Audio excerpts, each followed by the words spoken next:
And welcome to the Postmodern Art Podcast, the podcast dedicated to giving artists who are wowing the world over the platform they deserve. I am your host, Aiden Ragland, and for today's episode, I get to delve into one of my favorite topics when it comes to wrestling, talking to a fantastic tag team duo whose unique aesthetic provides them a perfect place for a podcast like this. Today's guests are Andey Ripley and Irving West, better known as the CREEPS, the dynamic duo whose unique presentation and punk rock mentality really provides them an incredible niche part of the wrestling community. This incredible duo was one that I was able to actually witness live at a recent wrestling show, and just seeing how they were able to present themselves and how welcoming they seemed to be, well, I knew I had to get them on the podcast more than anything else. As you'll soon hear, especially with how the experience went at the wrestling show, I think you'll understand perfectly why.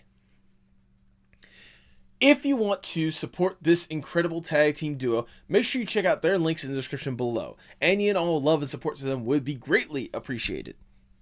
If you enjoyed the podcast, make sure you like, share, subscribe, or follow whatever audio streaming platform you prefer. Leave 5 stars wherever you can. You know I see that stuff, and you know it warms my heart.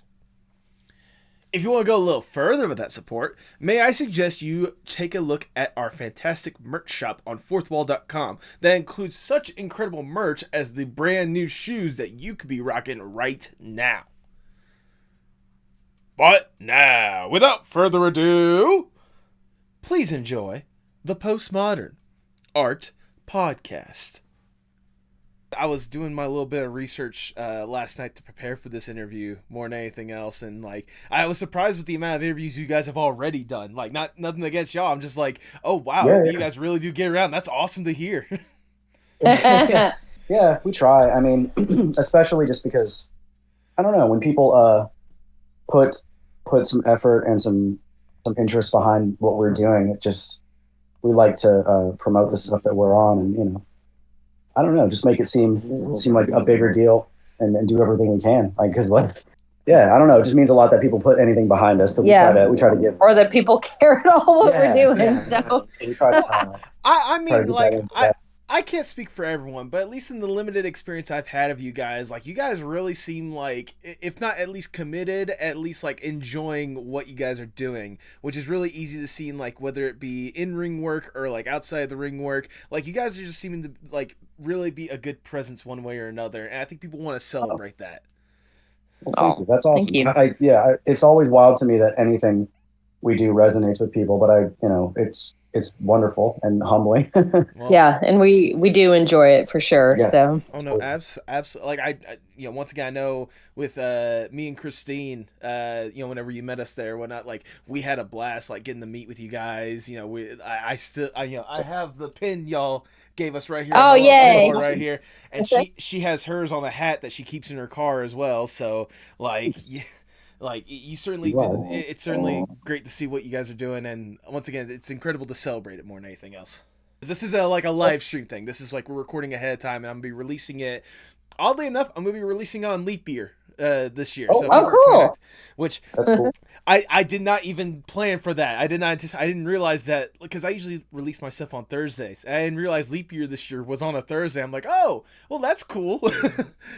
Yeah. Oh man, that's so appropriate. It is for our thing. For the way you guys present yourselves. Yeah, right.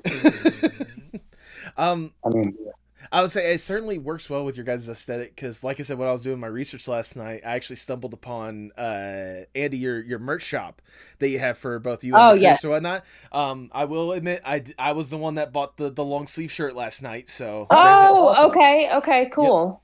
Yep. And as soon as I get some more money, I'm gonna save up. I want to get that hoodie, the knife cap, because I love that. I love it so much. Thank you.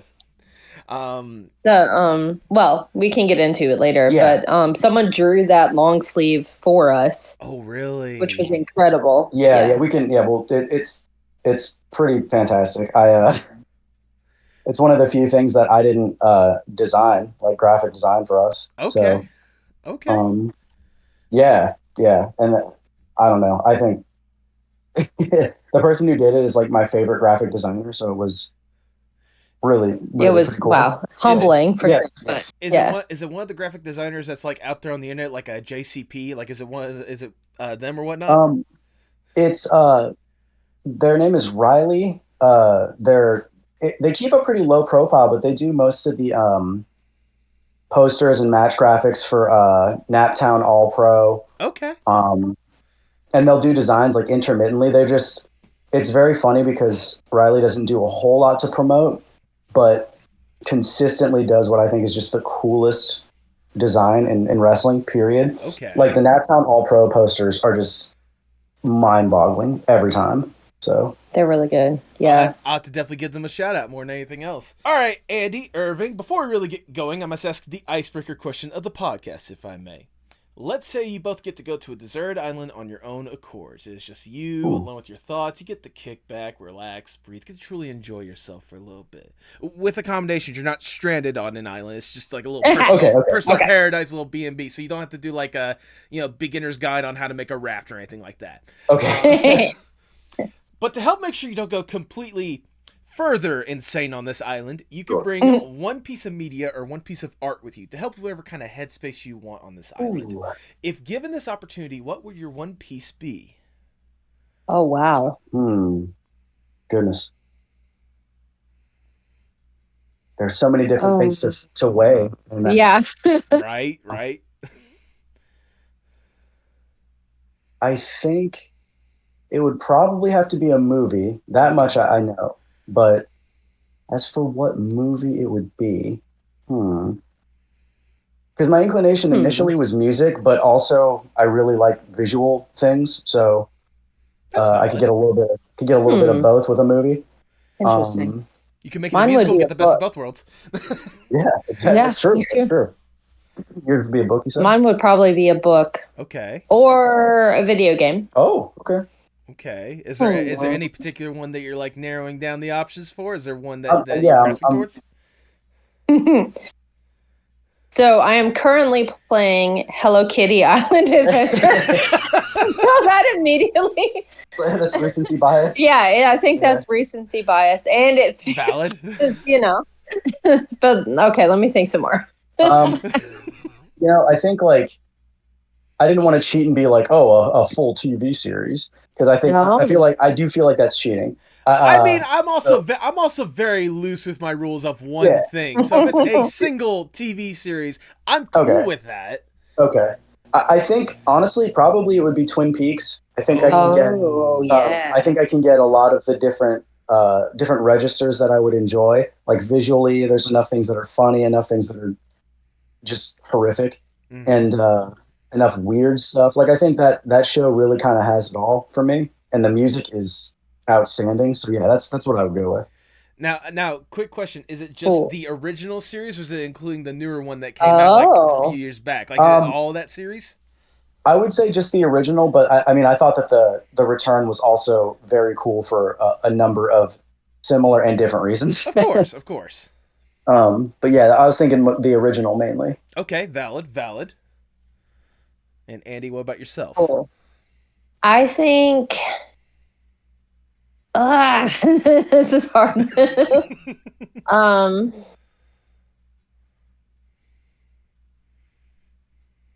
Okay, so I think I would bring Emergent Strategy by Adrienne Marie Brown. It's a book. It's about science fiction and like political liberation. Okay. And like how to change the world through sci-fi, but also like through small actions. And it's a book that I've thought about a lot since I've read it. But I think it would also be really cool to have it there, and I don't know if this is cheating, but also have paper so I could finally have time to write some. I'll allow it. Okay. Yeah, your answer is way smarter than mine, which makes sense. Okay. Well, my first answer was Hello Kitty, so. I mean, regardless, because I can imagine, like, especially with some of the topics that you're talking about with that book, it's one that I've never personally heard of, but I can imagine how much it could really get you in a proper headspace whenever you're kind of just away from society for a little bit. Yeah, and to really have a chance to think about her her elements of emergent strategy and ways I can use them when I get back to society. Yeah, assuming yeah. Or just, on that little tiny island. I mean, I never said you guys could ever leave. I'm just saying that you guys That's are there. True. That is true. You are there on your own accord, so. But regardless, those are your answers. You're locking that in? Yes. I'm confident. Yeah. I feel good about that. Yeah. Then if that's the case, I cannot think of a better way to start the Postmodern Art Podcast. Welcome, everyone. I am your host, Nathan Ragland. Feel free to like, share, subscribe, or follow whatever audio streaming platform you prefer. You would look fantastic in the new merch that we have on our merch shop on fourthwall.com. Link to that will be in the description below. And follow us on Twitter, Instagram, Blue Sky, and TikTok at Postmod Art Pod for future updates and guest announcements, including today's guest. Hailing from underneath your favorite wrestling ring, they are the dynamic duo that can't really exist either politically or socially. Welcome to the podcast, the Floral Prince Irving West and they Hulk Andey Ripley, the CREEPS. Wow. Thank you. That was awesome. That was a really good intro. That was tremendous. Thank you. I aspired to be a ring announcer at some point, even if it's just a guest appearance. I want to do that at some point because you definitely could. Yeah. But regardless, how are you both doing today? Good. Really good. Yeah. I'm doing well. Good. I am so glad to have the opportunity to sit down and chat with you. Like I kind of said in our little intro thing before, like I have always been a big component of having wrestlers on the podcast, but this is the first time I'm having a wrestling tag team on the podcast. And with the experience I got to see firsthand at Classic City Wrestling, you both did a fantastic job really showcasing incredible fun one way or another. And I definitely want to divulge a lot more to how you guys are presenting yourself these days. But before we divulge into that, I want to go back and learn more or less the origin story of CREEPS, or at least the origin story of Irving and Andey. What got you both interested in art and wrestling in the first place? Well, wrestling for me, that's some of my earliest memories, perhaps my earliest ones that I can really pinpoint, are of watching wrestling. Partly because it was such a big thing in pop culture in general for various periods of my life growing up.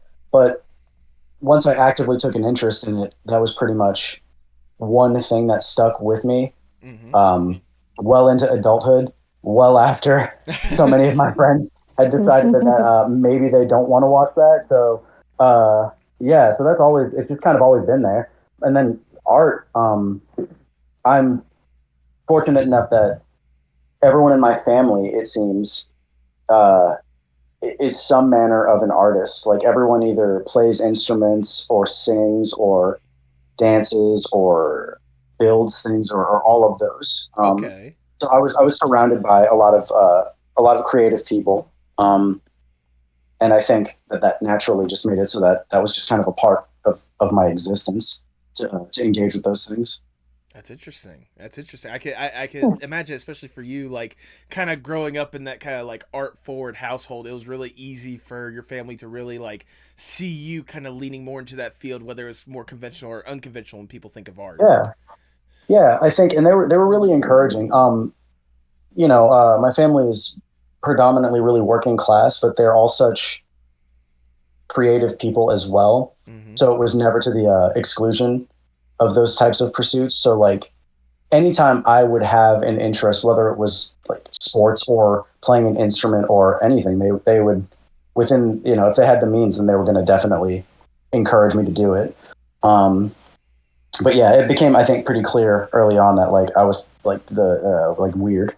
That's incredible to hear, regardless. Yeah, and I mean they rolled with the punches on that. They're like, yeah, this kid's weird, but I guess we'll just doesn't seem like he's doing anything bad. So I don't know. Have they seen how you handled some of your opponents before? I think they might. No, I'm joking. No. They might take exception to something. like when your grandma saw gold dust. Oh, that was a very fun time in wrestling, and I know that this is a common thread for a lot of people who grew up watching it in that period. But I swear, my family would never be in the room when it was just a conventional wrestling match. It was always like, "Oh, what are you doing?" And then they come into the room, and it's Gold Dust like kneeling in front of Piper, right? like being basically as like overtly sexual as one could on cable. And they're just like, "What is this wrestling? This is wrestling for sure." And I was like, yeah, actually, yes, it is." It's always moments like that, or like someone kissing Rikishi's ass, or like the exactly. live, or the Edge and Lita live sex show, or something like that. It's like the worst possible moment. Exactly. Yeah. It's like, this is wrestling to me, though. Sorry. So. And what about you, Andy? What got you into art and wrestling yourself? So I think the first art that really or I guess this capital A art that really interested me was pop art. Okay. I went to like an exhibit when I think I was like 13. And I didn't really get it yet, but aesthetically, I really liked it. And still do, honestly. But when it comes to wrestling, I got there a lot later than a lot of people. I knew about wrestling because we moved to Alabama when I was in 6th grade. And like around high school was the height of the Attitude Era. So it was everywhere, Stone Cold shirts, China shirts, all that stuff. People cross shopping all over the place. So my parents were they're the first generation of like not working class, but like trying to be middle class, I guess. Okay. So there was a lot of like, and even now in my parents, there's a lot of like classism around racism or around the wrestling. Racism we'll talk about later. But so it was like these rednecks like wrestling. I'm a shitty like teen who still believes what my parents think, like, oh, this isn't for me. And, the prevalence of being in rural Alabama, not the most, well, okay, so racism for sure. I was like, these guys, most of the people who like wrestling are racist and sexist. So this is not for me, So I had that mindset for a really long time. And then I finally actually watched wrestling when I was in my late 20s, I guess, after I got to know Irving over here. And at that point, I had studied English literature a lot and restoration comedies. People love comparing wrestling to medieval morality plays, which is bullshit. I'm a medievalist, so that's a very simplistic view of wrestling. And morality plays for them. And morality plays. I mean, I've always heard the comparison of wrestling just being just manly soap opera more than anything else. That honestly, that's closer, I would say. Yeah. Which is not, I mean, soap opera is not a thing I watch that much, but I appreciate it a lot. I don't think that denigrates either of them. No, exactly. So restoration comedies, the restoration they're talking about is the restoration of the monarchy in England after... this is way more modern for me, so I'm having trouble with this. After like they had killed one of the kings and then they burned all the monasteries and stuff. I don't know. Anyway. Yeah. So it was a really, really chaotic time. Okay. So that reflected in the art in ways of like the characters would have names like Mrs. Fidget or something, and she would like be really like fidgety, things like that. But it's not. So it was like kind of simplistic, but there'd be a bunch of them, and it wouldn't just be good and evil. Like people like to think that wrestling is just, that, as opposed to more nuance in what it is that makes people good versus evil and things like that. Right. Kind of that weird shades of gray, learning about people's like motivations and stuff when it comes to situations like that. Yeah. And I had taken some ballet, and so anyway, I finally watched some wrestling, and it clicked that it's like, it's not ballet, but it is extremely athletic. Mm-hmm. And also the storytelling is really, really nuanced, and interesting. So then I started actually engaging with wrestling, and one of the first promotions that I really liked was Chikara. Yeah. Way before all the, right. Unpleasantness. Let's all, say. All the stuff came out about it. I understand. Right. Yeah. Right. Yeah.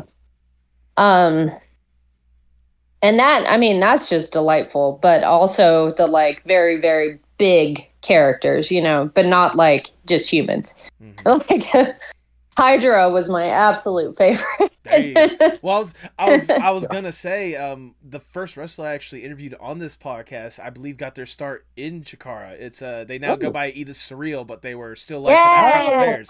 Fuck yeah! Shout out to Edie forever. Yeah, absolutely. If Edie hears this, we love you. I was gonna say, hadn't talked to her, and when you're talking about art and wrestling, like absolutely, like they were obviously, she was obviously the first choice I had to pick whenever I was talking about like art and wrestling, 1 and 2. Absolutely, that's basically part of her gimmick. Yes. Yeah. Her art it's so good. Mm-hmm. It really is. So then, when it comes to actually starting to train, honestly, it was. Oh God. Okay.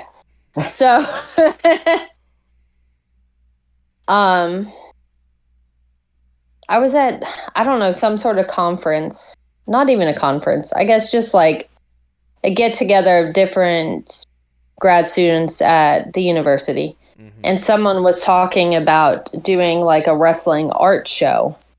Oh. And they were like, yeah, we're going to like build a ring and blah, blah, blah. And I was like, wait, hold up. Like, that is so unsafe. Do you know anything about wrestling? And ended up getting involved because I was like, you guys are going to hurt yourself. Like, this is not, wrestling is really dangerous. Like, okay. So like my parent instincts had kicked in. Well, come on, it's all fake. Like, how could it possibly hurt? No, exactly. I was like, no. They were a bit under apprehension by virtue of being very into the Glow television show, mm-hmm. Which, I mean, that's, I don't know. They didn't take away the dangerous physical components from that, mainly just the theatrics. And the performance was based on, there's a Canadian, not even promotion that you could call it, but like art collectives that does the same thing, where the idea was like a bunch of female archetypes, turned up all the way, and then doing wrestling to like explore femininity. Okay. Which was a really cool idea, but and I did it for a little bit. I ended up being the one who got the most injured of anyone, which is, of course, how it goes. I hadn't trained well enough, even though I trained more than all of them. But whatever. And it was neat, but at a certain point, I just kept getting irritated because they were acting like what they were doing was more art than wrestling is. Like, oh, we're doing real art, unlike that wrestling stuff. And there was like a lot of classism, again, like in there. And the way they were treating people who have been in wrestling for a really long time as just kind of their like assistants essentially, or like have them do all the work and then, you know, we just do the performance. Yeah, and we're just playing. And so we ended up having a a breakup of pretty epic proportions. But anyway. Creative differences, I believe the term is in the industry. Yes. Yeah, we'll go with that. Yeah. I future endeavored them. Yeah, right. But anyway, so I started actually with performing as like an art wrestling thing, and then went with wrestling because wrestling is actually art, and what they were doing was a sad imitation of an art form that already exists, I guess.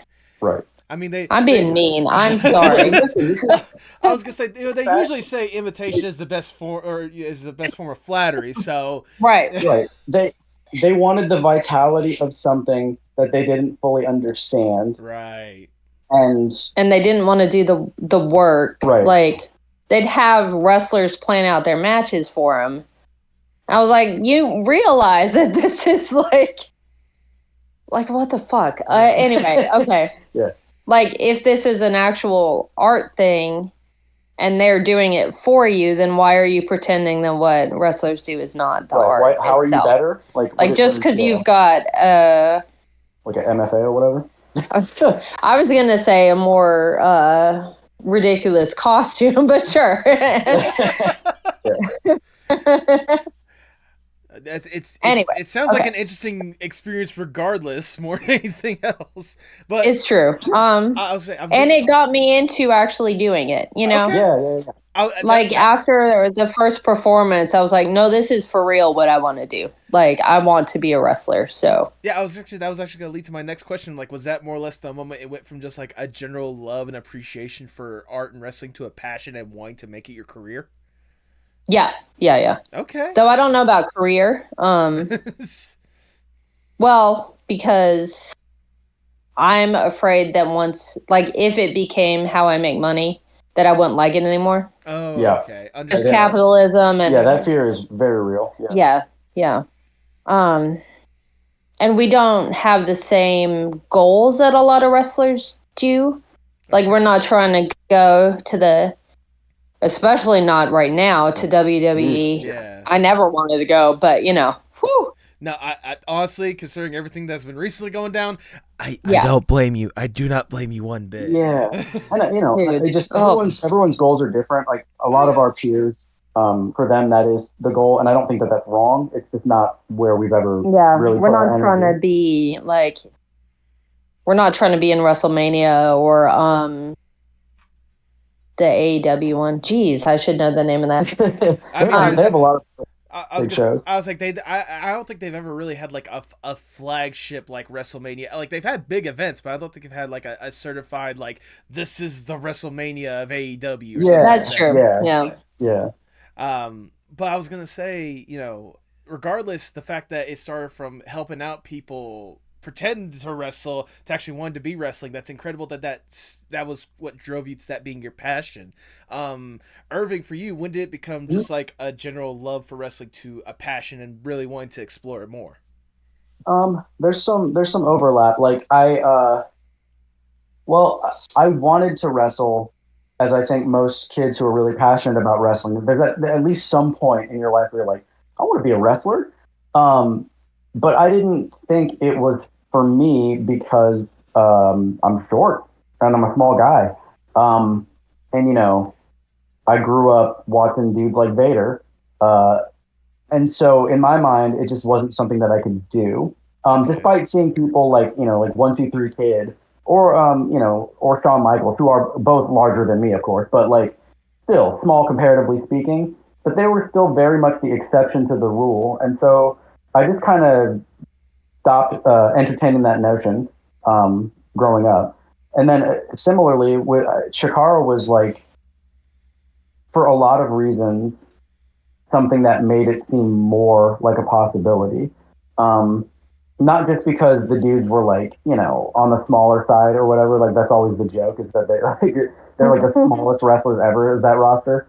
But that was part of it. But also, something that was so off the wall and something that had somebody like Ultramantis, who we've talked about a lot, but I will talk about it again, is like he Ultramantis Black being a wrestler and doing it well and succeeding on that meant a tremendous amount to me, because I felt like I could relate to him just as a punk dude, like a guy who's into hardcore, a guy who's vegan, straight edge, like all these things that I didn't think necessarily could fit with wrestling, at least not in an explicit way. But seeing that made it seem like, well, okay, well, you know what? Then maybe there's like a niche that I could actually do this in. Like I could actually, like the things that I know and that I love can actually bear fruit in this space. And I never really thought that before seeing Chikara. I just it seems too far flung, you know. And so with that, I knew I wanted to do it, and then I saw Rip like actually start to train and do the thing, and I was like, you know what, cool, I want to try too. Like, I just it became clear to me that I just had to try, you know. And I'm glad I did, because it's been a strange journey, but very rewarding. So I don't know. I never thought in a million years that it would be something I could do. And I'm sure that there are plenty of people who would still look at us and say like, "Oh, you have no business wrestling." Right. Which, okay, fine, you know, whatever. You're not required to like or co-sign on the thing that I do. I don't really need you to. So, but I don't know. It's part of why the way that we both came to it, I think, is part of why I don't know. I'm adamant about the fact that if you want to pursue something in wrestling, if you're approaching it in the right way and you're doing the steps to like get better at it, especially if you're gonna wrestle. Oh yeah. Because it's not just your safety that's safety. Everyone else's. So like, I don't know. I always encourage people, and this is apparently a controversial thing too. Wrestling people really don't like it when you encourage people to do the thing. There's a lot of this lingering protect the business type thing, and I get it to a point. But I don't know. When I see people who are enthusiastic and like love the thing and seem like decent people who just want to give it a shot, who am I to say don't do it? Like, look at me. So, you know, like so I don't know. Like it's I think shaped a lot of the ways that, at least for me, I view the whole enterprise.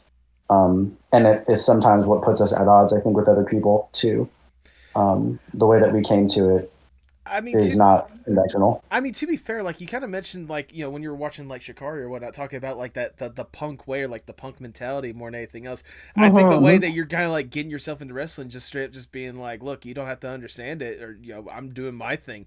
I feel like that is just straight up like the punk mentality, and that's kind of a mentality I can imagine that's what both of you guys kind of have with this wrestling business. Like, you may not understand what exactly I'm doing, but you're gonna at least respect the fact that I'm doing it.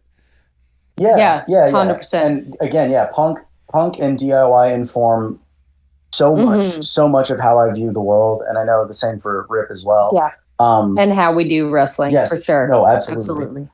The biggest deal to me with punk and discovering it was like, wait, there's like everyone's kind of at the same level in some ways. Like you can just try to do it. You don't have to have a special background. You don't have to have a huge amount of advantages that necessarily other people might have.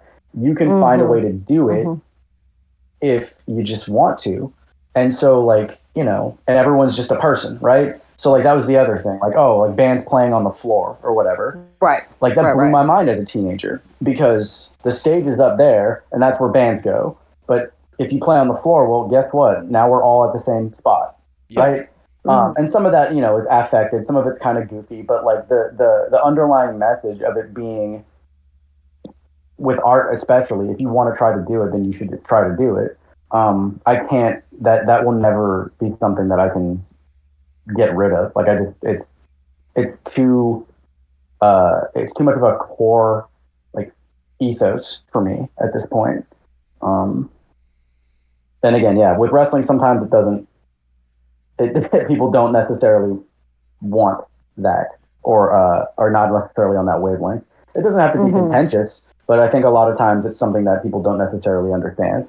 Yeah, I mean, you know, I think it goes back to something that that Andy said earlier about, you know, wrestling kind of having this kind of like classist mentality that some people have when it comes to wrestling. Like they think wrestling, they think, oh goodness, it's just a bunch of, you know, hillbilly rednecks that are gonna enjoy this stuff. Why do we need to respect it at all? When that is absolutely not the case, especially in today's wrestling landscape, to where just about anybody and everybody can come in, feel that love and support, and just have a good time. Yeah, yeah, and it's. I don't know. I think including the hillbillies. Yes, absolutely. Especially the hillbillies. Yeah. So that's the thing is like wrestling has always been at its core, I think, a very working class entertainment form. Yeah. And I think that that's important.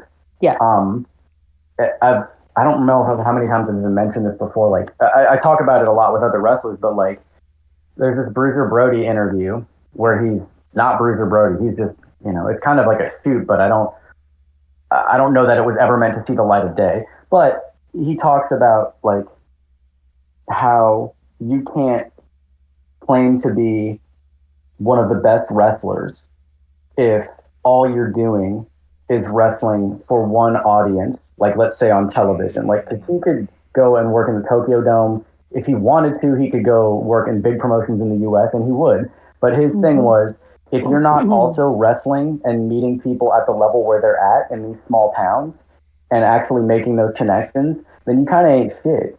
Like, that's not what wrestling is for. Wrestling is, you're supposed to be touching those people, right? Like, that connection is what matters about wrestling.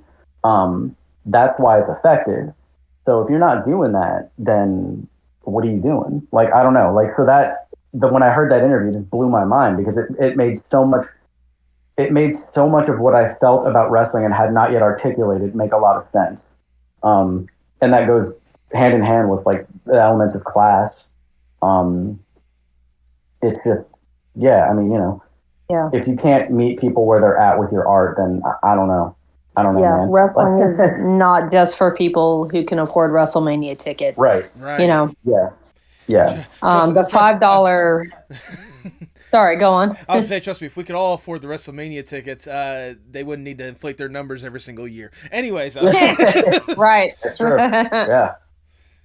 The $5 wrestling shows are just as like entry fee wrestling shows are just as important as the big ones. Yeah, and not just because of that old like tired thing where people like come and get in on the ground floor before these people get on TV. Oh yeah, whatever. Like it has its own worth because it's there and because it's happening. Like you should. It's not like an investment that you make as a team and like. Right. I saw this guy when he was in a shack. Like great dude.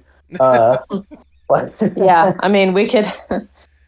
We saw Jordan Gray send Jonathan Gresham at a bar in Athens a long time ago. But that doesn't somehow make like... The funniest thing with wrestling too is like if you're involved in it, I swear to you, within the first 6 months, you will inexplicably be on a card with a legitimate legend and you'll have no idea why. Yeah. Like you saw this person on TV and now they're just like kind of slumming it with you in this like weird, absolutely bleak, dark room somewhere. Like, why? Because wrestling is like that. That's how wrestling works. If you're a wrestler, you're still going to those places. It's happening. So yeah, that idea of like, oh, you know, you better come see me before I'm famous because oh boy, if you don't, like, it's so funny. What am I gonna do? Yeah. At the end of the day, everyone needs that paycheck to get through life, right? Yes. Right. Yeah, and that's part of why I don't begrudge our friends who want to get to the point where they can do it, right? Right. It's just not I just know my brain. Yeah, exactly. Yeah. Once something becomes a job, I will hate it within maybe a month. I guess that's also a part of that punk mentality that we talked about earlier, but yeah, right. I think so. Speaking, got brainworms. There you go. I was say, speaking of at least you guys, well, obviously I'm talking to a tag team right now, so I'm curious, how did you two get to know each other and decide, you know, hey, maybe we should work together as a tag team, like when it comes to wrestling? Like, how did it evolve from you guys enjoying wrestling and wanting to get into it to being this incredible tag team known as the CREEPS? So we were doing singles wrestling and training together and going to shows, the same shows together. For about a year and a half before COVID hit. Mm-hmm. And then we took a year off and we're doing a lot of reflection. And I don't know what exactly or when exactly we were like, you know what would be fun is if we were a tag team named CREEPS. Yeah. I don't. The name, I think, probably I was like looking at like EC Comics or something, and I just saw the word "creep" in a really, really cool typeface or something. Yeah. Like, oh, creeps, that sounds cool. It's probably as simple as that. Yeah. Honestly, it's probably as simple as that as far as the name goes. Okay. At least initially. But I think like both of us, when we started, as many people do, you have this idea of what a wrestling character could or should do. And so you try to fit what you're doing to meet that expectation. And sometimes that works. Sometimes it's a good creative exercise. But for us, I think we weren't leaning into the things that have made Creep work the way that it has. It wasn't authentic. We were trying to fit into something that is not made for us. Right. And once we stopped doing that, which is part of what happened with Creeps, then things started working a lot better. And we were also thinking about,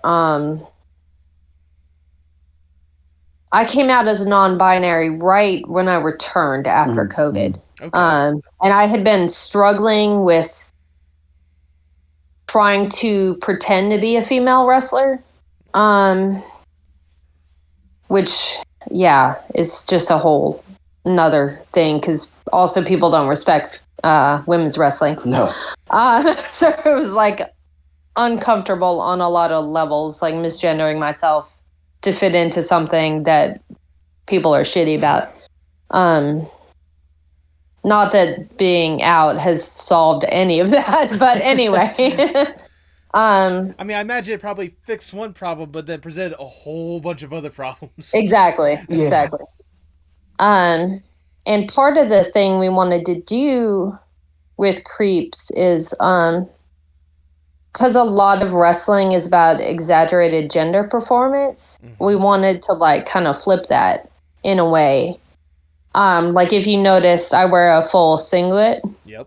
And Irv wears the tiniest trunks he possibly can. Yeah.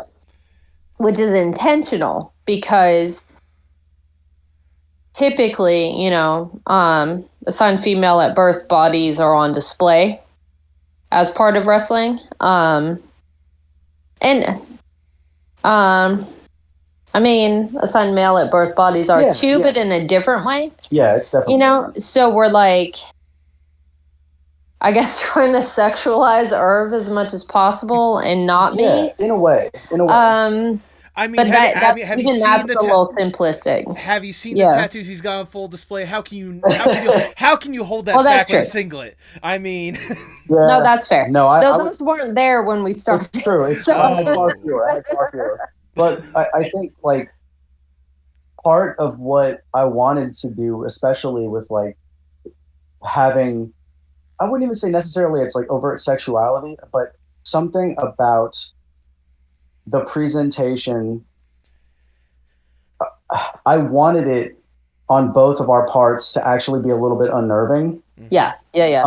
Which is part of where the shaved head comes in for me. Yeah. Okay. And so like, especially I wanted the visual of us together to be puzzling in that way, even if it wasn't something people consciously articulated. I wanted it to like get them a little uneasy. And it worked like immediately. Absolutely. Yeah. And it's not even in a way that like, I wanted to bait people into being angry about it. There was the challenge that it poses is there. And on some level, if we're consistent and they have to keep seeing us, whether we're good guys or bad guys, then they're going to have to reckon with what it is that we're doing. And so, so it's not like, there's more, there's nuance to it. I mean, sometimes it's just honestly, people don't want to see my body. They don't. And that to me is hilarious because it doesn't harm me, thankfully, but it does make it very easy to make other people upset just by virtue of existing. So like, so there are a number of different things that I think are cool about it and that come with it, and other things also that make it kind of not as fun sometimes. Yeah, but it's interesting to, from my perspective, to watch fans deal with seeing Irving when like plenty of wrestlers just wear tiny trunks, and don't get shave your ass chance. I loved it. No, it's great. It's I was great. I was just like, yes, thank you. Yes, please give me more material. Yes, thank you. Plaster that on a shirt. Or don't take off. Boo. Yeah, people boo us when we take our robes off and tell us to put them back on, which I love. Yeah. Look, I'm sorry, but like the robes are a great choice. Like the robes are a fantastic like aesthetic more than anything else. I love the robes. Okay. Awesome. Thank you. Yeah, shout out to Always Sunny in Philadelphia and the McFoyles with their gross robes. Yeah, that's exactly where that came from. And the like weird incest vibes. We are not related. No, we're not, but we have gotten. Thank God. Someone had told us, like, I can't tell if y'all are like related or if it's like a White Stripes situation or like what the fuck is happening. Like, and we're like, good. I'm glad that you good. That's the idea. Yeah. We want it to be difficult to put us in a box because as human beings, as a non-binary person, as a biracial person, and as queers in general, we do not fit in boxes. Yeah. As society currently exists, which is where the when a promoter, Matt Hankins, told us to make CREEPS an acronym, that's also where a lot of this stuff started to come together. Okay. Eternally grateful to because I was like, okay, so what does this stand for? Which also comes from like anarcho-punk, which is one of our big influences aesthetically. Okay. So I was like, okay. And it took me like 30 seconds. It was crazy. Yeah. And I was like, no, this is perfect. This is exactly what we are. Yeah. I was just sitting there like, wait, what? Did you just like just now? I don't know. Yeah. Some sort of intelligence beamed that into my brain from somewhere. Yes. The gay our gay ancestors gave that to me. I think. Anyway, I think we're rambling and getting off topic a little bit, which is what we do. I was going to say, to be fair, this is a podcast. I encourage people to ramble going off about certain things. So you are perfectly fine. I love that. But and to be fair, the stuff you're rambling about, I was going to bring up at some point. Okay, cool. So it works perfectly in line. Like, especially the CREEPS thing. Like, you kind of mentioned, like, the aesthetic of it more than anything else. And, like, the acronym is genius, which, for those that didn't pick up on it whenever I said it in the intro, can't really exist either politically or socially. It's so simple, but it is so like genius. So I have to ask that for you guys, since you're really presenting this aesthetic more than anything else, what does it mean to be a creep or be one of the creeps? I think, I don't know, at least for me, how I conceived of what it would become. Like it's developed over time into different ways and expanded and like changed in some ways, I think, but like just having the fact that it can be and usually is very difficult to not fit into these different categories. Like we wanted that to be front facing and to be actually like very loud, with the understanding that would limit possible opportunities, but because that's just where we're at. That's how we live. We wanted that to be there. It had to be.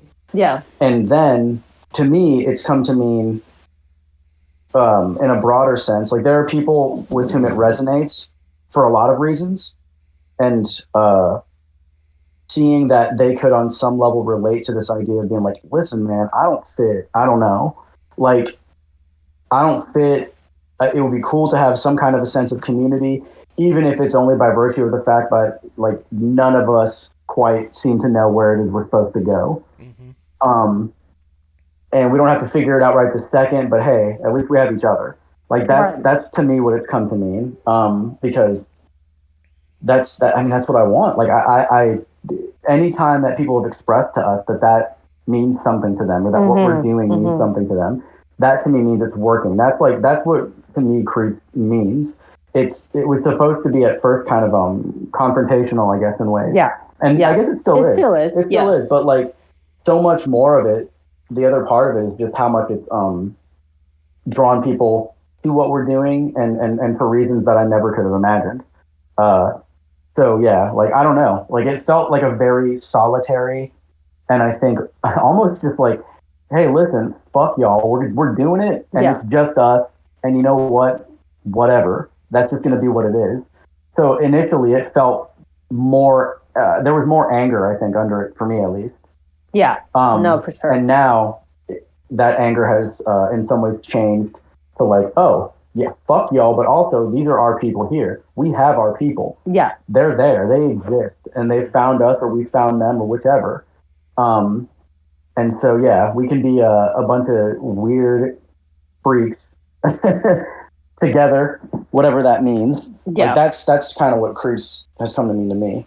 Yeah, yeah. Like there may only be two of us in a tag team, but there are a lot of creeps that we met.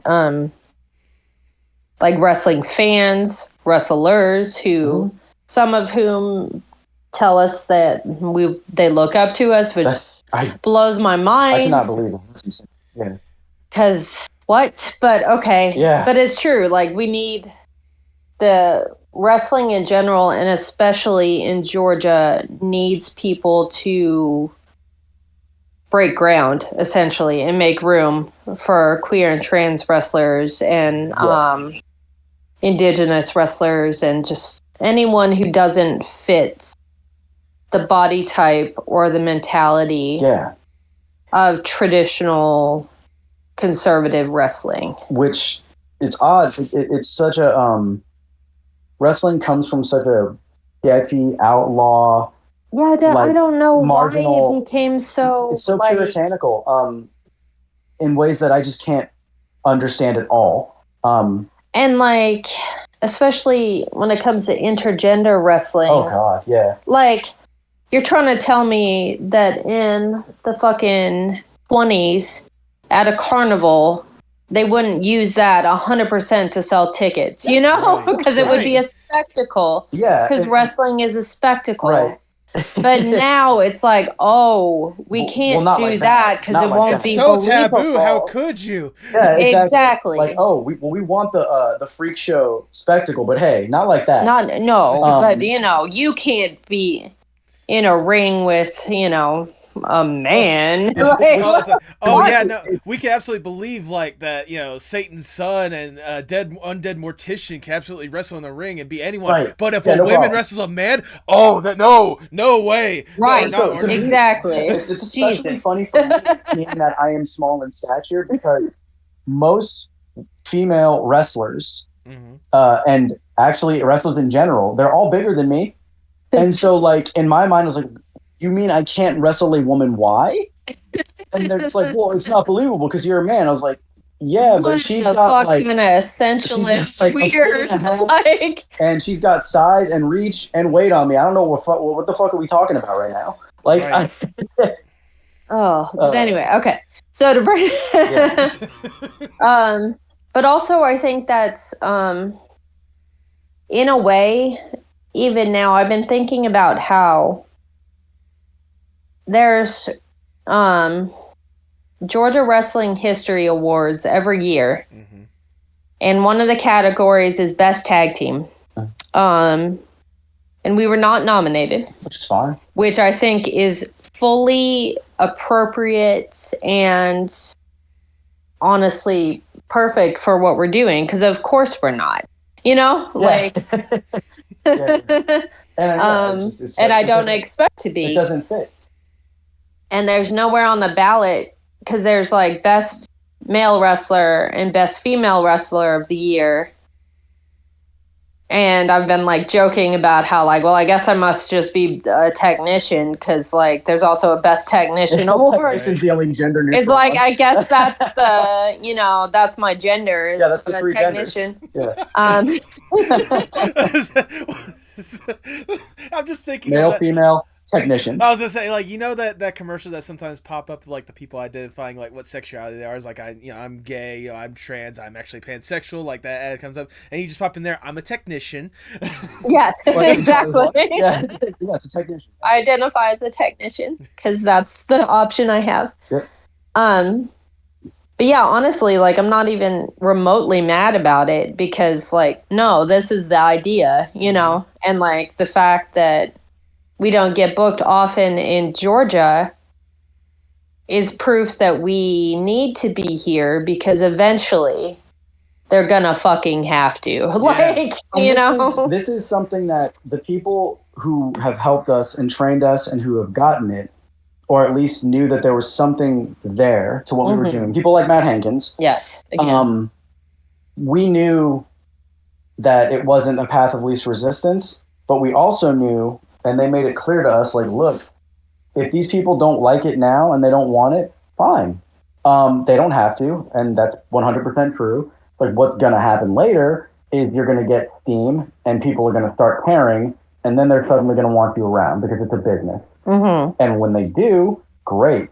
Guess what? They're paying your rate now. Yeah, they're getting charged extra. Yeah, exactly. And that's like crude, but it's the truth. Like, and we've seen it with people who came before us. We've seen it with our peers. AC Mac, yeah. AC Mac had roughly the same kind of start as we did. He came to a different place when he started, but like all the same spots, like putting in the reps in the same places. Mm-hmm. Being smaller stature. Yeah. But amazing from the beginning on the mic, Yeah, but the first time we saw him do his intro for himself, of course. Yes. I was just like, okay, well, this is a star. Yeah. Like, I was like, I don't care what he does in this match. It does not matter to me. There's a star. There you go. Right. So, we had a few people. We had people who've come before us by enough that we can kind of watch how they've moved through this process too. Yeah. People like him and Ashton Starr, who, I don't know. I just don't think there are enough ways that people should, like, the opportunities that should be coming to a lot of these performers. Yeah. It baffles me that they haven't had them. I know. I mean, thank God that AC was IWTV champion. That meant a lot. That was incredible. And well deserved, and also he deserves more than that. I know he'll be back. He's retired, but it's wrestling. He's stuck with it longer than like anyone I've ever known. With the retirement, no, it's true. But yeah, it's so like there were a number of things. Like, we knew it was possible to get that traction, or to try to, and we had enough people encouraging us in the right ways, I think, that we stuck with it, because it can be real hard. That's part of why I think we're so protective of a lot of the queer and trans talent that's around here, that are kind of coming after us, I guess, so to speak, because it's not easy. Like, people, even if it's unconscious, they don't want to give you those chances. And so, like, I don't know. I would rather open doors for countless other people than ever have, like, some kind of big TV, whatever the hell. Like, that all that kind of stuff doesn't mean anything to me. A bigger platform means only one thing to me, and it's that I can reach more people and make them feel less like they're absolutely alone. Right. That's it. and whatever. That sounds like pretentious and shit, but like it's just how it is. Like I didn't think I cared about doing things on a larger scale, broadly speaking, until it started happening. And then I saw what that could mean in practical terms for the things that we're trying to get across. But yeah, I mean, I don't know. Like, I don't think that I'm experienced enough or good enough or whatever else to like be a mentor to people, right, or to have people look up to me in any kind of a way. But regardless, whether that's something that happens or not, I'm still going to be doing everything I can to put on for queer talent, like, period. Yeah.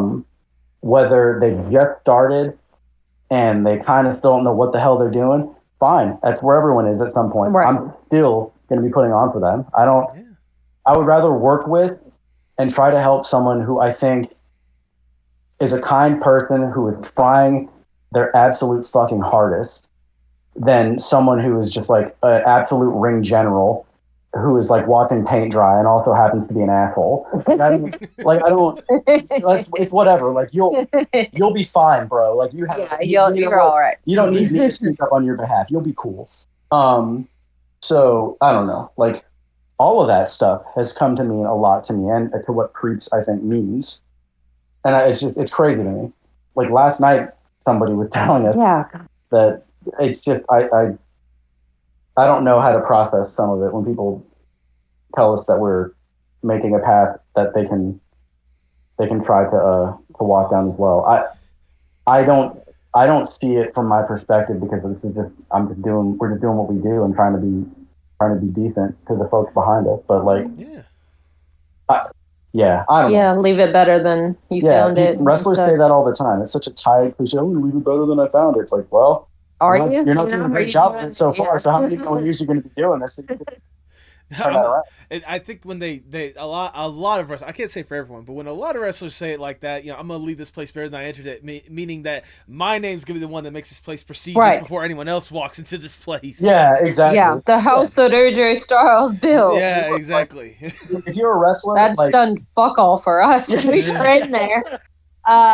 We're technically in his training lineage, and people are just like, so. We're just like him. Yeah, exactly. I wrestle exactly like him. That's why I'm AJ Styles. I noticed from the long flowing hair. Yes. The Diane haircut. Yeah, the resplendent windswept hair.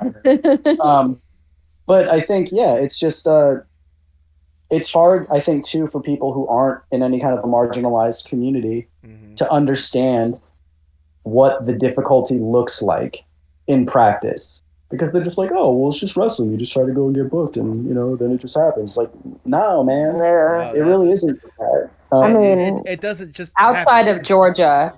If you were, it's a lot easier. Yes, like the Northeast, people are like, yeah, we get it. Like, thank you. I was like, what, you do? Yeah, they're like, yeah, come on up. You want to challenge for our collaborative tag champions? Like, yeah. Yes, I want to wrestle the outfielders. I have wanted to for so long. Yes. Like, what? So, yeah.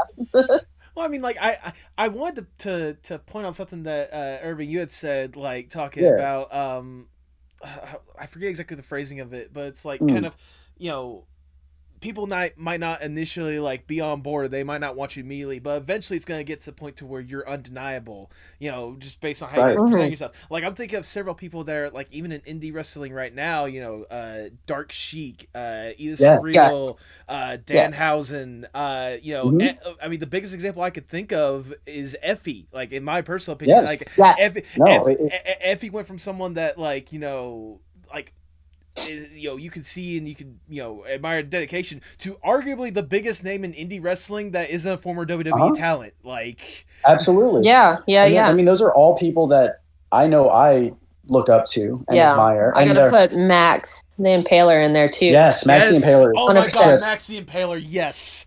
Yeah, they're so good.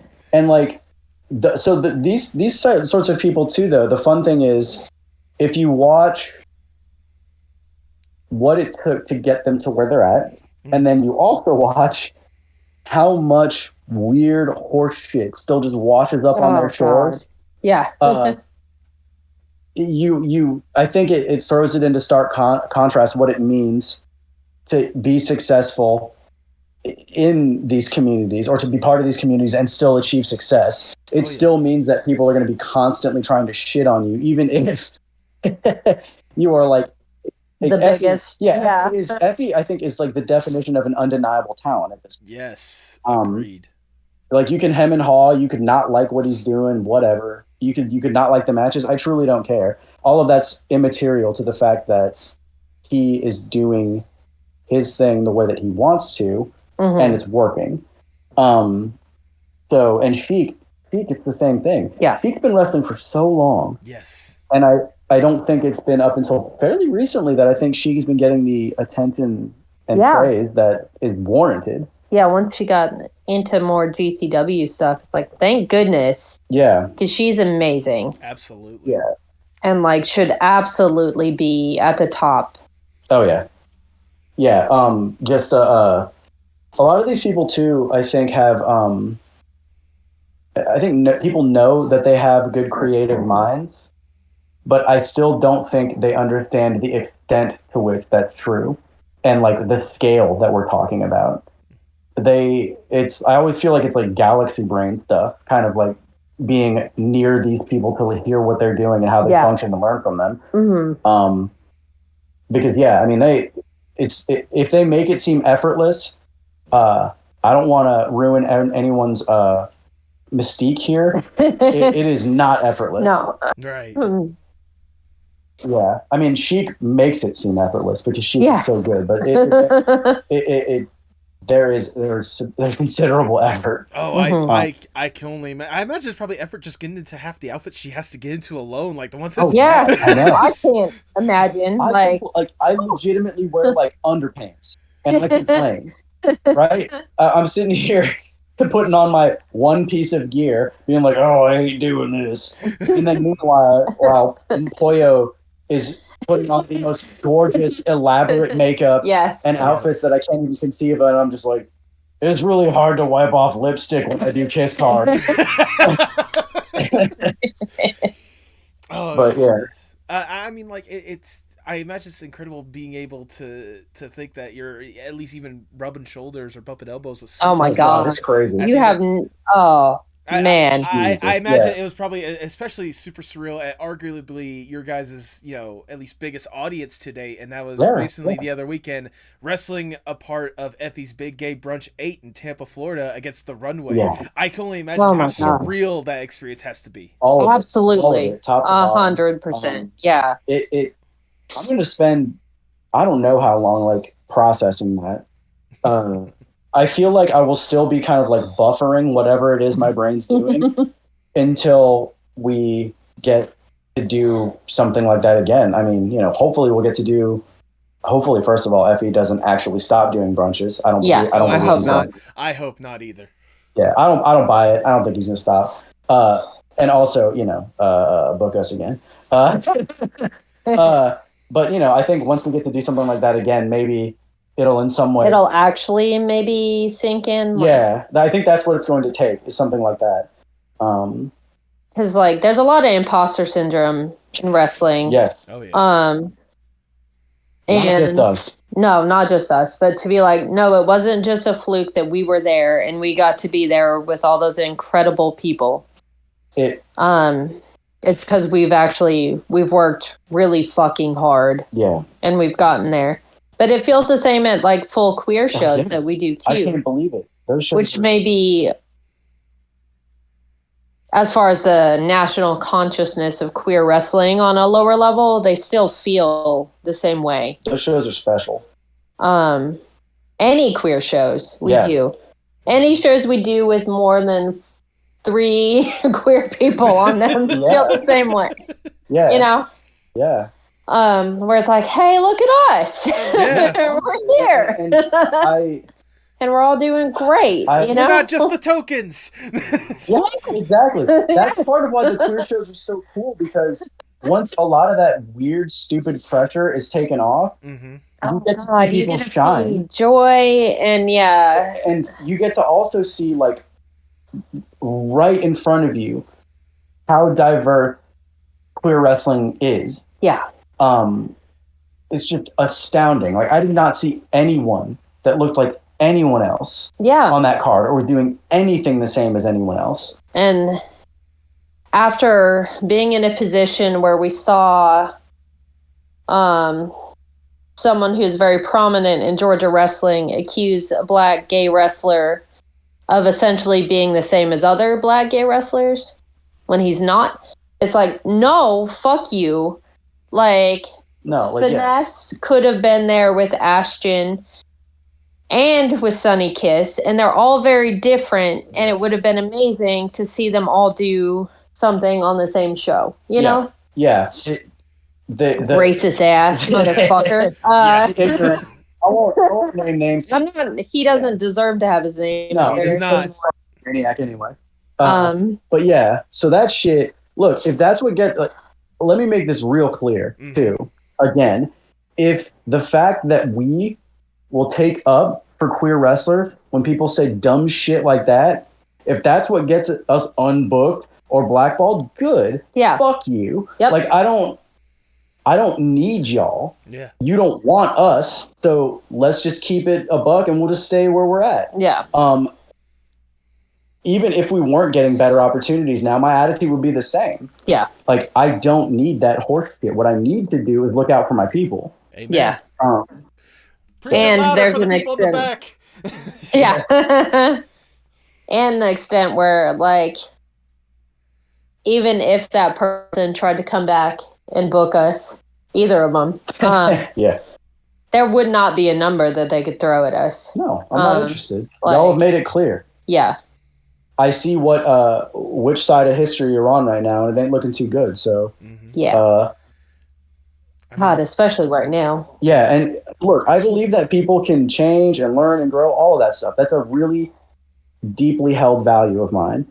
But, you know, sometimes when someone shows you what they are and what they're about, you should just believe them and keep it moving, you know? Yeah. Right. Wrestling, you have to make so many moral concessions to do so many things. Yeah. And at a certain point, it's just like, you know what? This is too much, and I don't actually have to be party to this. If you can stomach it and it gets you where you want to be, hey, cool.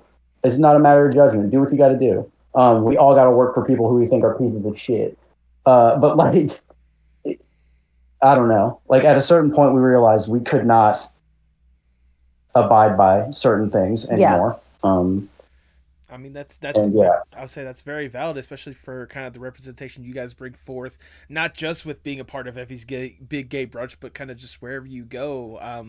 I know that, like, a real good representation, at least on a personal level, was whenever I took my girlfriend Christine to the Classic City Wrestling Show.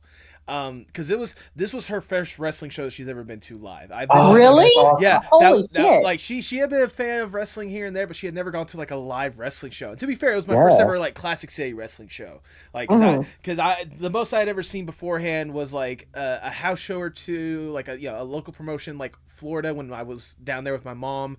Some NXT house shows, which I have some great stories about going to some of those. Those are fun. Those shows rule. Yeah. They were incredible. And then, like, you know, I've been to one pay-per-view, WWE Day 1, when it was in Atlanta, Georgia. I was there for that. Okay.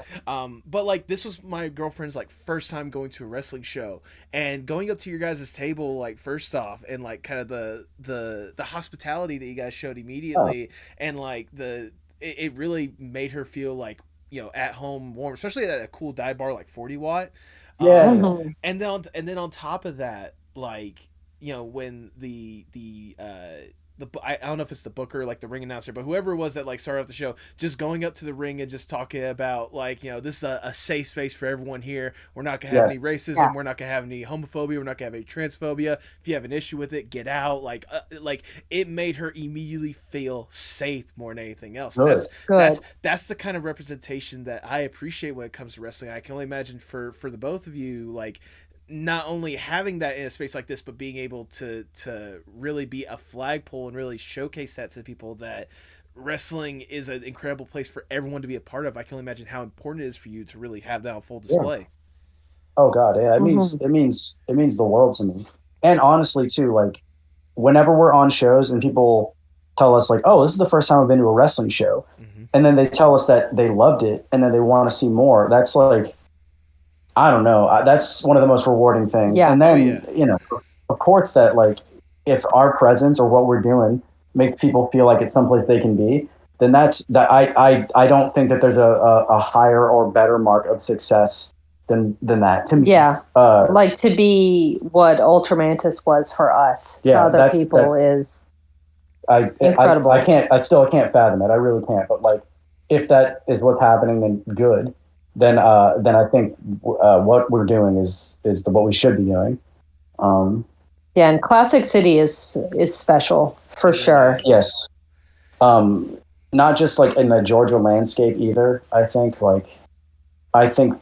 they're just, their approach is from a place of they love wrestling. They love having the crowds that they have and bringing people in who wouldn't necessarily give wrestling a shot at first glance. Without the exclusion of like, you know, the diehards, because, you know, that's part of it too. But there's something about how they operate that just it's just different. It's different from a lot of other places. Yeah, there's not a lot of mystique isn't quite the word, where they're like, where they don't tell you what's happening, you know, like, or they won't communicate with the talent. Right. There's not that anonymity. No, that's a good way to put it. They are who they are as people. Like they are very transparent and upfront with how they operate, what they're trying to do, and what they would like for their performers to do. And that sounds like it should just be a given, but especially in wrestling, it is not. It's not. And so it's refreshing. Like, and I think that comes across in the shows too. Yeah. Like, I think the performances reinforce how everything has been approached. People who are wrestling there want to be there, and they want that show to go. Like, I feel it's sometimes when you're on shows, like, especially when you're traveling, you don't really know everyone, or, you know, like, you just kind of feel it out. But this is a show where I do think everyone's pulling in the same direction. Yeah. And that's rarer than it should be.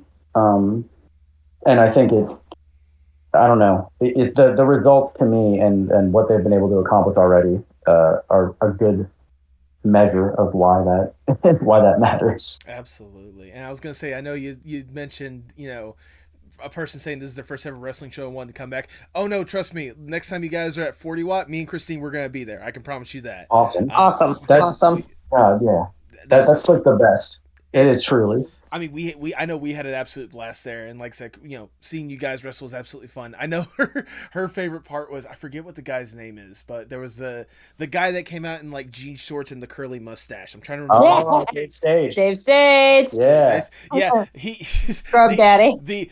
No, I was gonna say, the instant he came out, me and Christine were just in awe. Okay, because here's the thing: she is a trans woman, I am a pansexual, and we were both falling in love right in front of us. Okay. Dave is 100%. So handsome. He's crazy.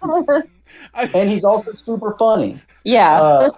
I was also gonna say, if he ever hears this, in the he's not gonna believe this because he's also very humble. Yeah, he really is. Fuck? Oh, yeah. I know. No reason to be humble, bro. I know he's humble because, like, okay, so halfway during his match that he had going on, Christine just decided to be funny, like, point her head away, just went, "Oh, daddy!" like, just to be hilarious. Yeah. And then after the match, we went up to him to buy some of the merch to help support them, and she told him that, and he instantly blushed. He's just, he is. Yeah. Again, I don't want to blow up anyone's mystique, but he is a sweetheart. Yeah. He deserves the world. He really does. Put a belt on that man. Jesus. Yes. Somebody look at him. We'll create a belt just to put it on that man. Like, let's do it. Come on. He could just come out, be how he is, and look the way he does. And he should still just have a belt. Like, there don't even be like a shoulder tag. We don't have to touch him. No, just give like the handsomest man award, like whatever you want to name it. Anything. Strap him up. The 40 Watt Club belt or something. I don't care what. Just give it to him. He deserves it. Absolutely. But I you know, and I imagine like, you know, being around like incredible people like that, you know, is one thing, but obviously like, you know, in the matches themselves, it's got to be a whole entire another fun, you know, experience on its own. And you guys both started off as singles wrestlers, but then decided to come together as a tag team. So I'm curious, because I've never had the opportunity to ask a wrestler this. How is the mentality for a tag team wrestling match different than a singles match, especially for you both? Oh wow. It is a totally different kind of match. Yeah. It's the way you plan it is completely different. The way you think about it, because you're planning for 5 people, 4 wrestlers and the ref. Right. I love it. It's my favorite. Absolutely. Like, I have always loved tag team wrestling. Since I've been, that's probably the Chikara influence. Oh yeah. For sure. I don't even know how to, without, you know, giving away too much of the business or whatever. I think there are story beats to a tag match, some of which are the same as singles matches. There are certain things that just kind of apply across the board. Mm-hmm. But the way that you can ratchet up the drama to get to the release that you want is unparalleled. I don't think you can, when it's done right, I don't think there is a more exciting thing than when the tag match hits that third gear. Yeah. And it's because of the way that you can structure it. It's funny because people are always like, oh, it's so simple. It's so simple. In some ways, yeah. But I don't think so. I think, I mean, once you get it, it can be. There are more small moving parts that can either lead to the complete success or just an absolute dud by the end of the tag match. And you got to just be on it the whole time, I think. Like, there's so many different pieces that have to come together. Otherwise, you know, it'll be okay. But you don't want okay. You want people to lose their absolute shit when finally it starts going. Like, when it picks up at the end. Right. Yeah, when the hot tag is made and... You know, let me, you know, so you've got one person who's been in there getting their ass beat. Usually me. Well, the other team member is, you know, desperately trying to get them out of there. Right. And say the other team is cheating as much as possible, probably, you know, or just being shitheads. Evil in whichever way they want to be, because there's more than one way to be a bad guy. Exactly. So when finally the person who's been getting beat up makes that tag, and the fresh person gets to come in and like beat up on the bad guys for a minute, it's just, oh my god, it's so exciting. Yeah, even if that doesn't lead to a victory. Yeah. That moment, that's everything right there. Yeah. I think. And for it to work, the villains have to be detestable enough in whichever way they choose. The person who's getting beaten up has to garner enough sympathy and anger on their behalf to make that tag matter. Those are the reasons why I think tag wrestling is really, like, again, some of this is common across different matches, but there's just something about it. And I think sometimes the way that tag wrestling has been looked at too, it's been kind of denigrated over a span of time because WWE has been like the big name, and they have been kind of the ones who are the purveyors of what it is wrestling looks like to a broader audience. Right. And so for decades, tag wrestling honestly was kind of a joke. It was. You know, and it filled a spot on the card and whatever. And so I think. But even wrestlers have been conditioned to think that it's the lesser pursuit in some ways. Right. And like all wrestling matches are gimmick matches. Yeah. But it was something developed. Yeah. More spectacle, more people, you know. Yeah. As opposed to, I guess, the idea that a singles match would somehow not be all those things. Right. But no, I mean, that's why they were. The tag match is a gimmick match at its core. It is entirely just to get more people. Yeah, it's the draw. Like, tag wrestling has always been the draw until they like beat it to death. Yeah, like you put hate to mention him, but you put Hogan and Macho Man together, to beat up some bad guys, and it's like, holy shit, like they're... Yeah, I mean, it's just wild. They're working together to finally defeat this common enemy, Yeah. So even when you do it that way, which I think thrown together tag teams are... That's another, yeah. not my favorite. But that's the thing, is it's supposed to be extra gimmicky. Same with like women's matches. Yeah, it's the draw.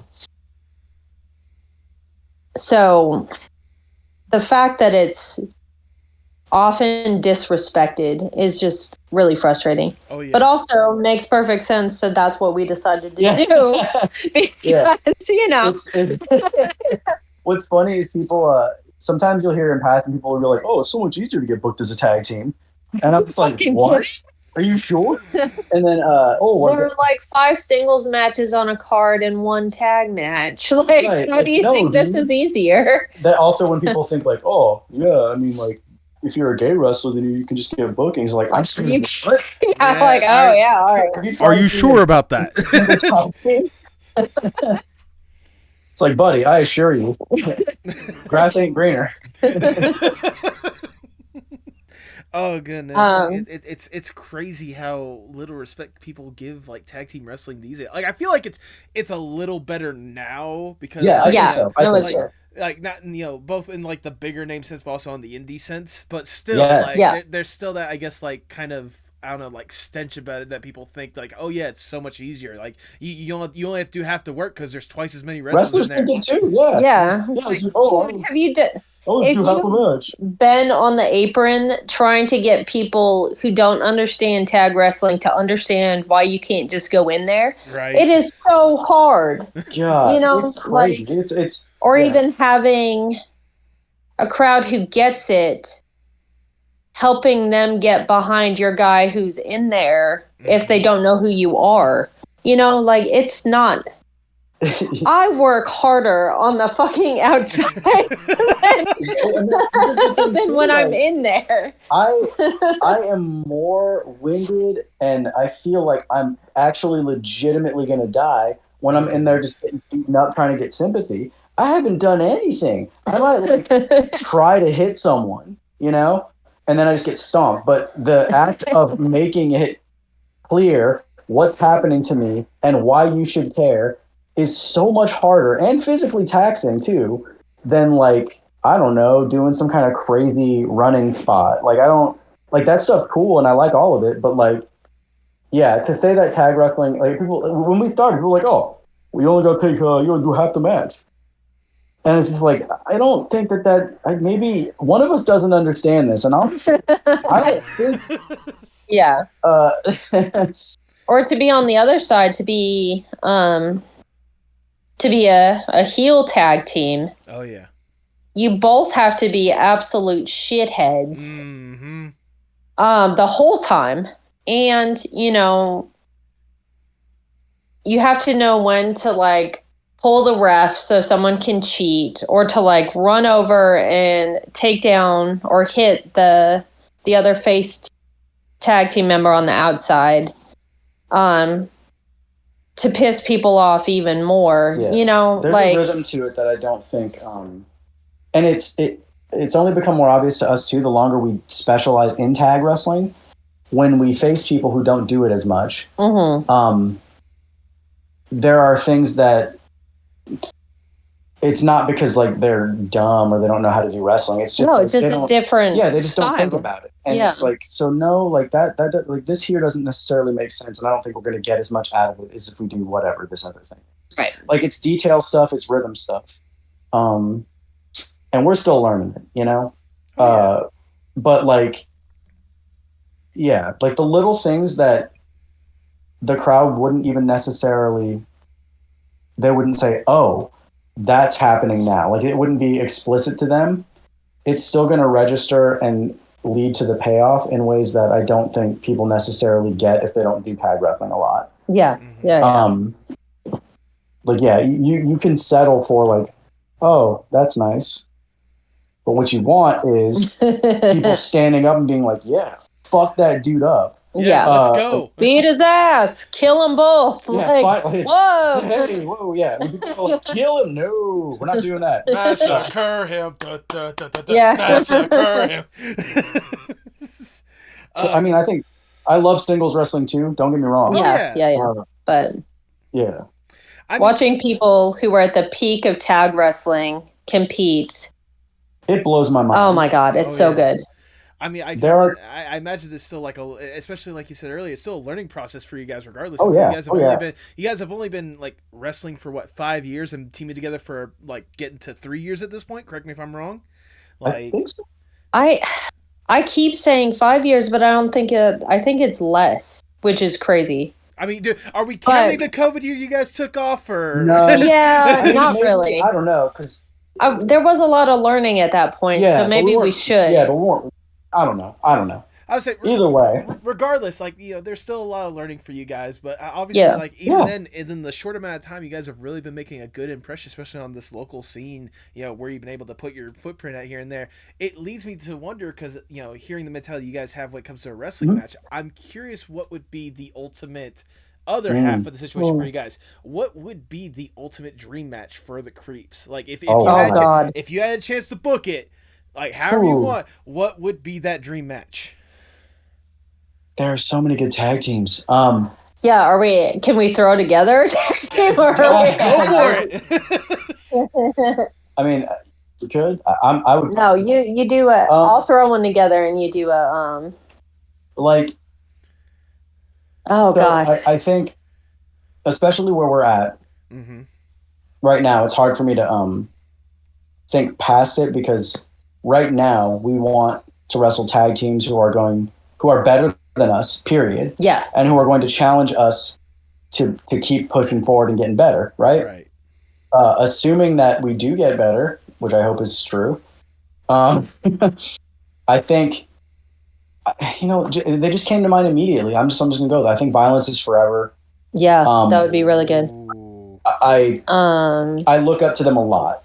Okay. Like, for a lot of reasons. Yeah. Yeah, and it's fun to be in the building with say we're just young boying around in action, and it's like there are 2 AAPI guys in this building. That means a shitload. Irvin, and Kevin. Like, look at that, there are 2. Like, holy shit! Look at us. Yeah. Who would have thought? Yeah. No, that really does matter to me, though. Like, no, absolutely. That's part of why I look up to Ku a lot too. Because I mean, he came through a lot of the same stuff we did. Yes. Earlier, and maybe to a worse extent. Probably. Yeah. I mean, let's see. So I'm not going to throw together one. I will later, but not yet. I wish MSP was still together. Oh God, yeah. I'd say the Carnies too. Yeah, they're up there. Kerry has told us he plans to beat the shit out of us at some point, because that's how he teaches. Old school stuff. It's all right. That's how we came up. We can. Right. Well, it's not a threat. It is not a threat. We get it. We know what he means. Yeah. We know what he means. I'll say, well, hopefully he can live up to his word at some point because you guys are certainly not going to go down without swinging. No. I think, absolutely. I think it'll happen. I'm confident it will happen. It's just a matter of when and where. Right. I would like to wrestle. I don't know what their tag team name is, but Alec Price and Cole Radrick. Oh God, yeah. Absolutely. Love them to death. Good Lord. And I'm kind of trying to pick teams that don't wrestle quite in the same way as us. Yeah. Because of course, Bussy would be great, but I feel like that match would be. There would be no bumps. It would be all Gaga. Which is great. Is great, yeah, but I mean, we need to learn other. I think that's. And we would learn, of course, from them. Oh God, yes. I mean, I'd still pay for that match. Okay, Yeah, I mean, look, I want that match. Don't get me wrong. But that's I think part of why I chose Violence is Forever too, because it's not that they don't. I don't think that their style. It's almost like an inverted version of how the ratio of what we do. Right? Yeah. And again, that's not better or worse. It's just kind of interesting that their approach is different. And I think that would make to me, that's what makes matches interesting a lot of times. Is, you know, you hear it all the time, like, oh, well, styles make matches, right? But I think it's kind of true to an extent. Yeah. So that's very different. Yeah. It's part of why I chose them, I think. I mean, those are all good options already. Yeah. I'm trying to put together what would be the best. The one that you just made. Yeah. Which would be, I think, it would be William Regal. Oh God. And Mayumi Ozaki. Wow. There you go.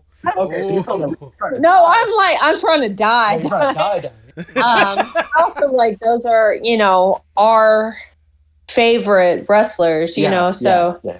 Or here's maybe also a die one, but one that could maybe happen. Minoru Suzuki and Maki Ito versus CREEPS. Ever getting to that point? I know. I can't either. Like, but I'd be going out there like, yeah, this is it. Like, someone's gonna die in that match. I hope you guys realize that. No, it's like, this is how I go out, and I'm fine with that. Yeah, there you go. Yeah. Like, you guys just said Minoru Suzuki alone. Like, that's death. Yeah, no. Yeah, I wouldn't even, that is, wow. Hell yeah. I'm being crazy. Yeah. No, I did say. Sorry, that's an ableist term. I did. Well, either that, I did say dream match. So, you know, go for your wildest dreams, right? Yeah, that's true. And not for nothing, guys like Rob Martyr and the work he's put in, and seeing him get opportunities like wrestling Suzuki, that also means a whole hell of a lot to me, because it shows that people who do the stuff and are decent people and put in the work can get to those positions. Yeah. And so, like, I don't think I've ever told him that, but it's true. Like, I know that shit meant a lot to me and to a lot of other people. Yeah, absolutely. So, like, in my mind, I was like, oh shit, if I get as good as Rob Martyr at least, holy shit, which is a tall, yeah, then I could maybe do cool stuff like that too. So yeah. I also want to say that at Showabunga 2, we are wrestling the outfielders, and that is a dream match. It is 100%. So, and when we wrestled the Von Englands, that was a dream match. Yeah. So we've had some. The runway twice. Yeah.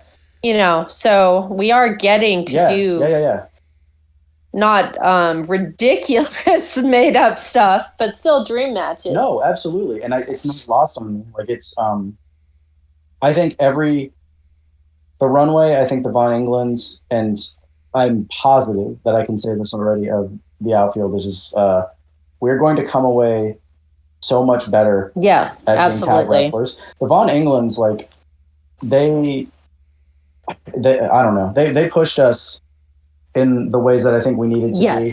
Yeah. And, which is also what we're looking for in dream matches. Yeah. I mean, to me, they cannot possibly get enough recognition. Yeah. But yeah. So those are good, man. Those are crazy matches that you thought of. I was like, oh no, I'm going for it. I mean, I didn't pick Walter. Yeah. So, you know, at least there's that. I don't want to get the treatment that old hot sauce got. I do. I'll do it. I was gonna say I will get chopped into oblivion. I was gonna say, look, Andy could take the chops on that one. Irving, you gotta protect your tattoos more than anything else. You know, I get that. Exactly. More of a than anything else. People see me and they're just like, oh baby, I'm gonna chop you. But we gotta protect that art. You know, exactly. I'll take them. Exactly. I mean, going back to what I said a little earlier, like, obviously you guys have only been really tagging together for a relatively short amount of time, but you keep getting more and more incredible opportunities doing, like, some of those dream matches that you're talking about. It leaves me curious, more or less, like, what is your guys' hopes and aspirations for CREEPS? Like, what do you guys hope to accomplish as this incredible tag team? So a lot of our aspirations, I think, would be difficult also as an intergender tag team. Yeah. Which is part of what makes it worth it in a way. Mm-hmm. I think getting to do a tag match in DDT.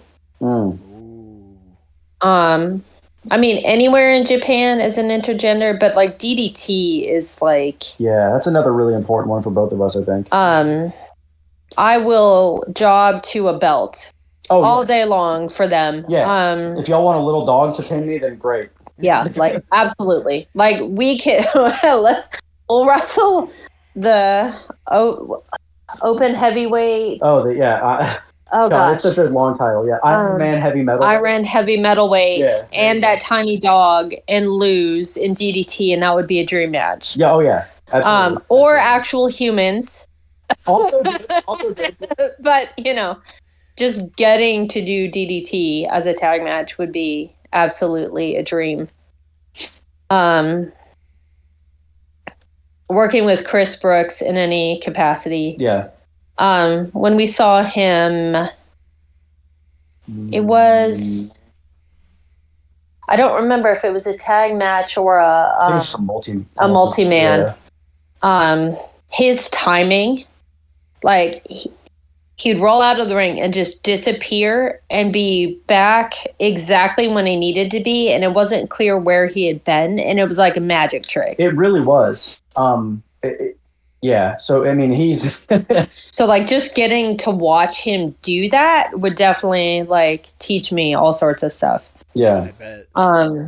Yeah, I think Japan has been a goal. Yeah, so that, I guess, that's where I was trying to get at, is going to Japan, either as singles, but hopefully as tags, would be amazing. It wouldn't matter what promotion, honestly. Yeah, there's or like stuff, so. Tiny festival, somewhere. I think would be, because we love wrestling at festivals and fairs and stuff like that. Anyway, back to the Bruiser Brody stuff. Yeah, exactly. People deride those shows, but you're a damn fool. Those shows are awesome. Yeah, I think the one that always kicks around in my mind, Michinoku Pro does a match that's it's like a train. It's on a train. It's like a battle royal on a train, basically, or a light rail of some sort. Yeah. Where the match starts at one specific stop, and then the length of the match is however long it takes to do the full circuit to get back to the first stop. And then wrestlers get on at different stops because it's kind of like a battle royal. Right. And that's their 30 seconds or whatever. Right, yeah. And so it's preposterous. People are still riding the train. Like they don't close the line. And so you'll just see the most bizarre wrestling where they're trying any and everything to make it work in a really strange circumstance. And then the champion has a belt that's like a big wooden train on the front of it. It's just beautiful. Hell yeah. It's glorious. So to me, that's if there was a dream match, I don't know. I've had that one just stuck in my head ever since I saw it. I was like, oh God, I got to wrestle on the train. I got to do it. You're gonna need to send me a link to this kind of because this sounds like the kind of stuff I'd be into. It's amazing. It is so preposterous, and I don't know, stuff that's that surreal and preposterous brings me just complete joy. I don't. I like a lot of different styles of wrestling. We've done a lot of different styles. Mm-hmm. Like UWFI stuff is cool. I like we're just gonna hit each other for a few minutes. Super serious. Yeah, that's fun. That's cool, But also, watching Kota Ibushi go through an empty apartment complex and just fight everyone and fight people like it's a video game. Also, is one of the best things I've ever seen in my life. If you haven't seen the empty apartment complex wrestling, it is. It's so good. Okay. It's inimitable. It will never happen again like that, and it's truly a video game. He's wandering around, opening doors with weird keys he gets, has to fight a final boss when he gets to the roof. It's just the best. It's just basically a Yakuza game. Yeah. Yeah. That actually makes me think about kind of the punk stuff earlier. Yeah. I think doing wrestling on a train in a way is almost this is a different kind of art, but flash mobs and stuff like that. Right. Yeah. Or just doing something in a space that it's not supposed to happen. Exactly. Yeah. Like playing a show under the interstate on ramp, Yes. Stuff like that. Yeah, Yeah. So that might be part of why it appeals. But also just anytime you do something in a space that's not made for it is awesome. It's one of my favorite things. It's at the very least going to be really interesting, and it's going to be something to think about. And that to me makes it worthwhile. I want to see wrestling happen like everywhere that it possibly can, and that includes like on a small scale and in terms of places in the world where it doesn't typically happen. Yes. So like the Ugandan wrestling. Yeah. If you haven't seen the CREEPS. Okay. So so great. So good. I was just like, I've had access to rings and trainers. And I can't wrestle that fucking. Yeah, and exactly. I was like, so like that shit is so awe-inspiring. Like seeing that also reinforces to me what it is about wrestling that is kind of important. Mm-hmm. Like there's just something when wrestling works, it's magic, and I don't think that there's anything quite like it. Yeah. You can kind of draw comparisons to other things that in some ways make sense. Like, they might touch on parts of wrestling. Right. But I don't think wrestling is anything except wrestling. Yeah. Like, wrestling is its own thing. And the things about it that make it so singular and so unique, I think are like it bears out in really cool ways. Like with this whole thing with the Ugandan wrestlers, like they saw it, they felt that same magic there, and then they also were like, "No, we got to do it." Mm-hmm. And it's like, yeah, I relate. I fucking understand. Yeah. Yes, I get it. And it's I don't know, that kind of stuff is rad. Like if I would want and take any opportunities to wrestle in places that I just any country. Honestly, yeah.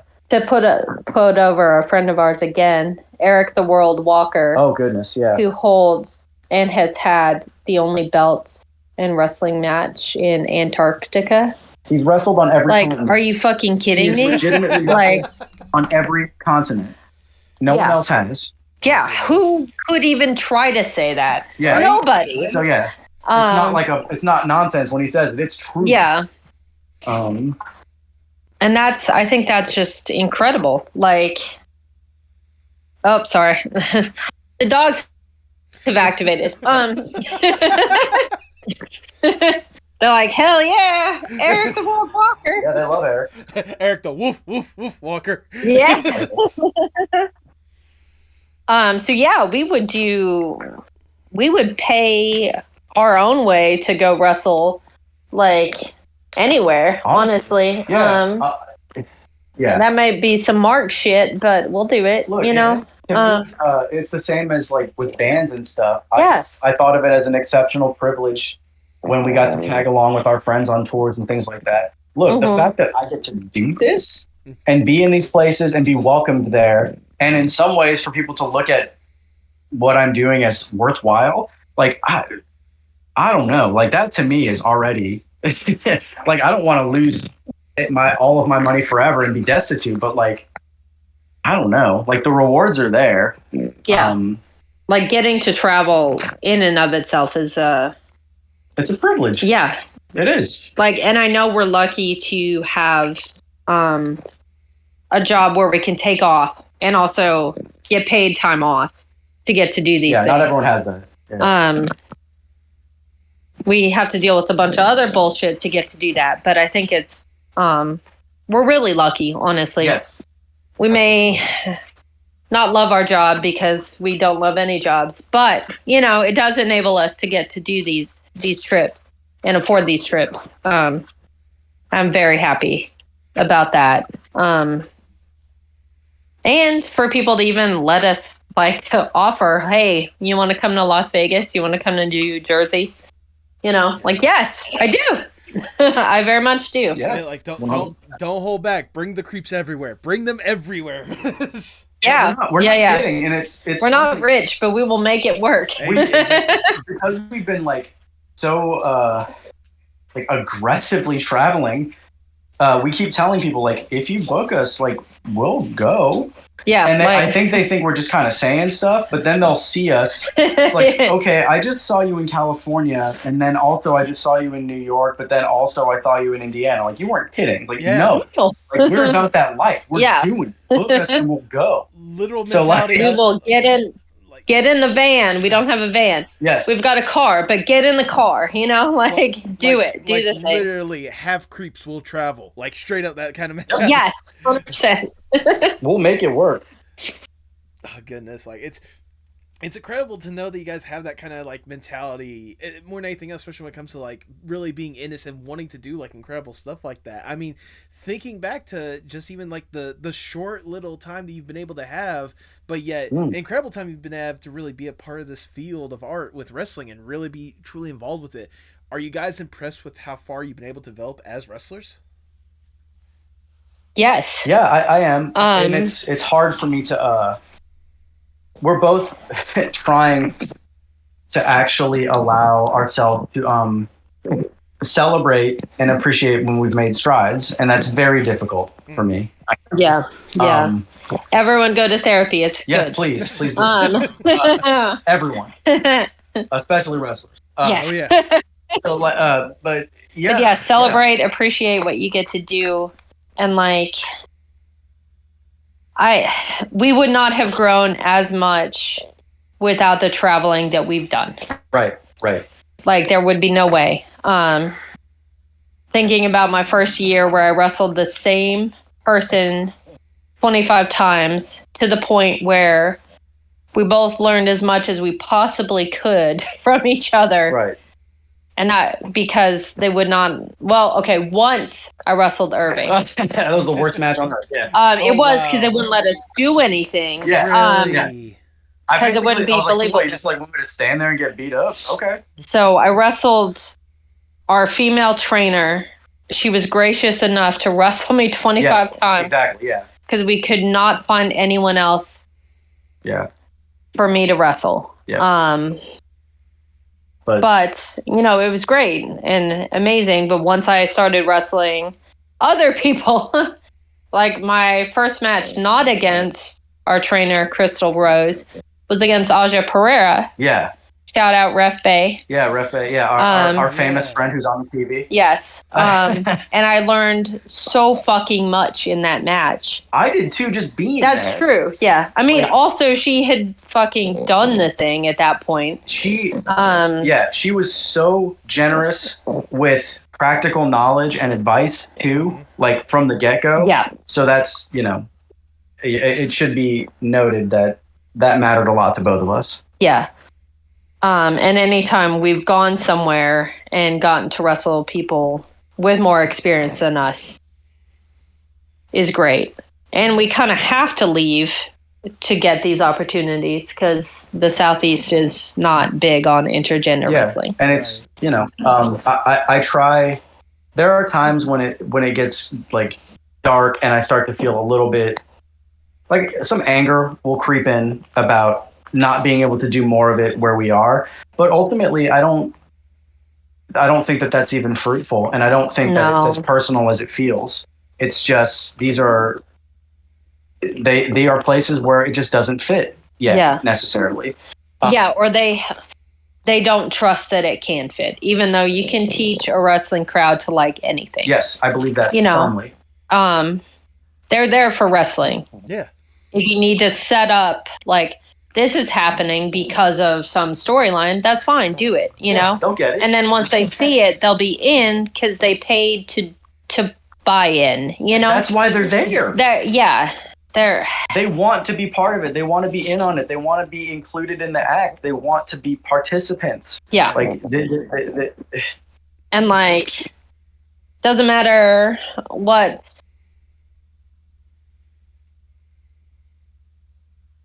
Even if people don't get that I'm non-binary,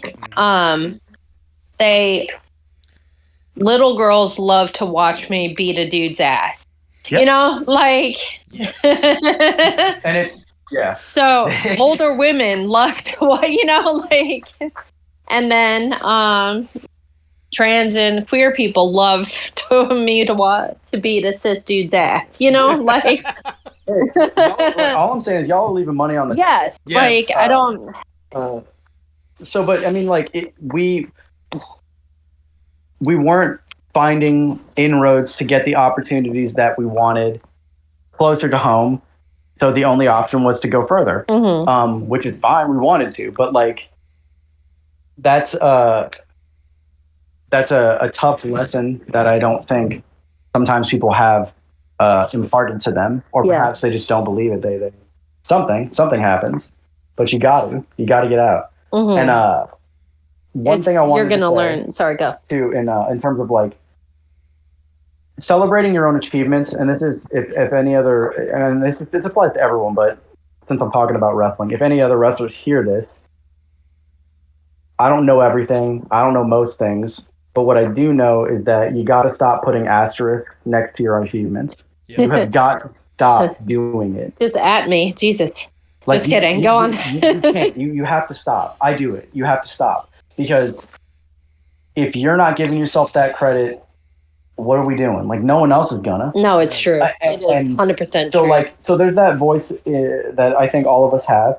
When we got Brunt, for example. Yeah, I was like, this is just because we kept bothering him. Like, you know. Or this is because X, Y, Z, or it's because Or like for a second, I was like, oh, the runway must have been like, hey, we have good matches. We had a good match with Creeps. Bring them in. You know. Yeah. Like it's. I wouldn't let it be that we were good enough to be there. Right. And I want to move away from that, and I don't want other people to also do this to themselves. Yeah. Especially people who are marginalized. Yeah. We know, all of us, that it takes twice as much work to get half as much result. Okay? Yeah. And with that in mind, don't let anyone else, much less yourself, put asterisks next to the things that you're accomplishing.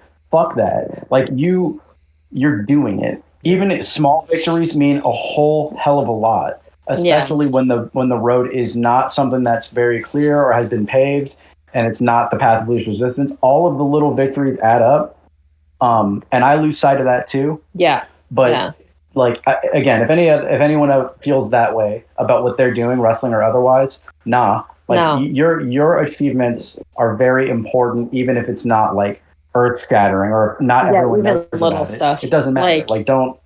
Or even stuff that feels little that's not. Yeah. Mm-hmm. Like being involved in the first tag match with 2 trans wrestlers. Yeah. Which was at the show where that guy was a racist and sexist asshole. Of course. So it got overshadowed by that, but like that in and of itself, or at least the first one in Georgia and probably the Southeast. I'm almost certain. Yeah. And then just like I was the first non-binary heavyweight champion in the Southeast. Yeah. I am, I guess, not was. Right. Yeah. See, there it is. Exactly. Yeah. And that was for reasons that didn't include whatever weird negative self-talk that all of us do. Yeah. Not just you. Because if you've spoken to other wrestlers, you know this to be true about them as well. It's a group of actually very introverted people with bizarre amounts of self-esteem that project all sorts of neurodivergence. Yes, tons of neurodivergence. And then they get out there and somehow you might not be able to tell because they're performing, right? Right, because we're being someone else for a minute. Yeah. When you get to the back, though, you're just you're back to being a normal wreck of a human being. I don't know. I mean, I was gonna say, like, you know, you're talking about that with like wrestlers, like that's something that I feel in my everyday, like, you know, whatever little accomplishment I get with, like, you know, I consider accomplishment with like a podcast episode, like, hey, this one got so many views, or hey, I got so many subscribers. Well, it's just because I interviewed this person, or I interviewed that person, or I interviewed this person. Like, when like reality, no, you did the fucking work. Yeah, exactly. It's hard. It's an amalgamation of all that stuff. Like, I got to interview incredible people, and I did a good job having an incredible conversation with them, and people liked and resonated with it and want to come back and watch more. So being a podcast host is hard. I couldn't do it. You keep track of stuff we're saying that I've forgotten I fucking said already. You know, like I have no idea what's happening. But no, but it's true. Like, I don't know. Like, it's because I'm working on it, and I know that it pays off when you actually start to get some of that. I want that for other people too. Yeah. People who are out here putting in the work and then feeling like it's not worth a shit. That sucks. Like, I don't want that for anybody. No, everyone should celebrate what they do. And I know back to me keeping account of how much I bring in capitalism to stuff. Like, we're not supposed to, right? Like, you just head down, keep working until you fucking die. Right. Right? Like, no, it is a revolutionary act to celebrate your accomplishments, I believe. And also, no matter what scale we're talking about. Absolutely. And shout out to Terry Awful again, actually, because he has reminded me on more than one occasion that it's so easy to lose sight of the things that you're doing that are very cool and meaningful because you're so focused on getting to that next thing. Yeah. And having a reminder like that from somebody who's done as much as him is huge. That means a lot. And so, I mean, like, and it's been multiple times he's told me this, and for good reason, because I will lose sight of it. Mm-hmm. And all of us, I think, probably do. So and he had to learn by getting to a point where, I mean, like, he's been through some shit for sure. Yeah, I mean, hell, anyone who's been in it long enough. Right, exactly. So so people who have got more experience and remind us of these things, that is huge. It might not even register for them when they're saying it. Right. But yeah, I mean, you gotta, you can't let all of this, how everything is structured, beat the joy out of you and make it so that you can't just be happy with something you did. Because that's how it's set up. It's set up so that the power dynamics are such that we're just supposed to take it, and if we do something good, fool, whatever, do better, right? Right. Yeah. But I don't know. That's a go nowhere proposition to me. And it's something I'm unlearning too, Yeah. It's one of the tenets of capitalism and white supremacy. Yeah. True. You have to be the best. You're not allowed to just be. Yeah. Like, you have to already be there somehow. Yeah. And if you're not the best yet, nothing you've done is good enough. Right. Fuck that. No. Gay mediocrity. That's what I strive for. Yeah. I don't want to necessarily always be exceptional or necessarily ever be exceptional. Right. What would be cool is if marginalized people could kind of just exist doing what they want. Yeah. And then it's a source of joy, and that's cool. At the very least, it'd be nice to be at least appreciated at the bare minimum. Like, not even, not put on the highest peak for incredible achievement. Just be like, hey, good job. Simple as that. Yeah. That's honestly, and that's you got out of bed today. That's like 100%. Part of what's underlying the whole trash gaze thing too. That we did leading to Big Gay Brunch. We kept, and it kind of stuck. So, and I'm glad because it's funny. Like, part of that is really like, it's just like, look, hey, it takes all kinds of people. Wrestling is full of different sorts of gays. Yep. Maybe we're just like weird gutter trash gays, and that's just what we're doing. It's like, and like the do crimes thing. Yeah. Like, I mean, be gay, do crime. Like, we need people like that, and then we need the ones striving to be normative, No, and that's fine. All of that matters.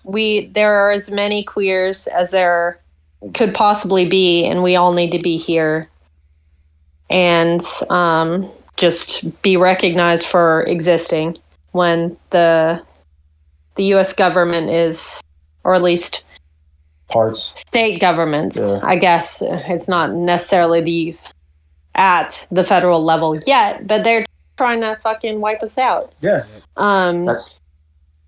There's no way around it. Like, and unambiguously what's happening. I want to say, straight people listening to this, please pay attention. Mm-hmm. Like, hey, I'm not trying to scold anybody. You don't have to pay 100% attention all the time, but like the Georgia, I haven't even paid attention because I am traumatized to think about it. but like they're trying to make hate crime or not a part of hate crimes to be either like because of gender or sexuality, Right. or like transgender. Yeah. You know, like So, like, we know what that means. yeah, it's trying to be okay for the people to murder us in Georgia. You know, like.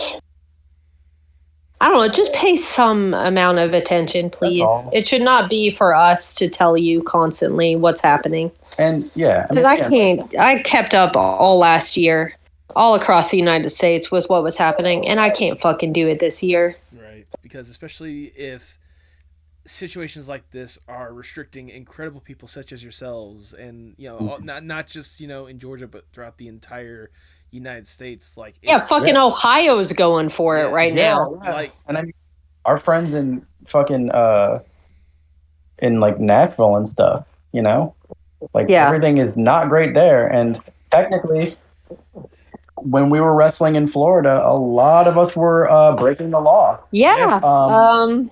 Good. Yeah. Again, be gay, do crime. Yeah. But yeah, I mean, even that's trying to make it legal to fucking exist, Yeah. Which is when I think that that phrase started out, when it, even in the 80s, Yeah. It was until fucking, I think it, sorry, I keep swearing. You're good. You're good. I think it was swearing is the least of my concerns on this podcast. All right? I have people ask me at the beginning of the podcast, and I straight up tell them, I don't give a fuck. Go for it. I think it was 1992 when being homosexual was no longer a mental disorder in the DSM-5. It hasn't been that long. It has not been very long. That's only like 4 years older than me, to put it in perspective. Right. Yeah. Right. Like what the and like this is recent history. Yeah. In certain states, I haven't done any medical transitioning stuff. So I personally may be a little misunderstanding of the level of bullshit you have to go through. Mm-hmm. But trans people who want to medically transition have to be diagnosed with a goddamn mental disorder to get treatment in some areas, with gender dysphoria, to then get to have access to, and correct me if I'm getting this wrong, but to have access to hormones, if you can even fucking get access to hormones in your state anymore. Yeah, it's which they started with kids because they always fucking do. Yeah. And it was never about children. It was about criminalizing trans existence. It's about control. I don't want this to and be control and getting us to kill ourselves because we don't have access to shit. And I don't. Like it's. I don't want this to be, sorry. Okay. Yeah. I don't want to be doomsaying on this, but understand this too, that if you think you're insulated from these things happening to you, you're not.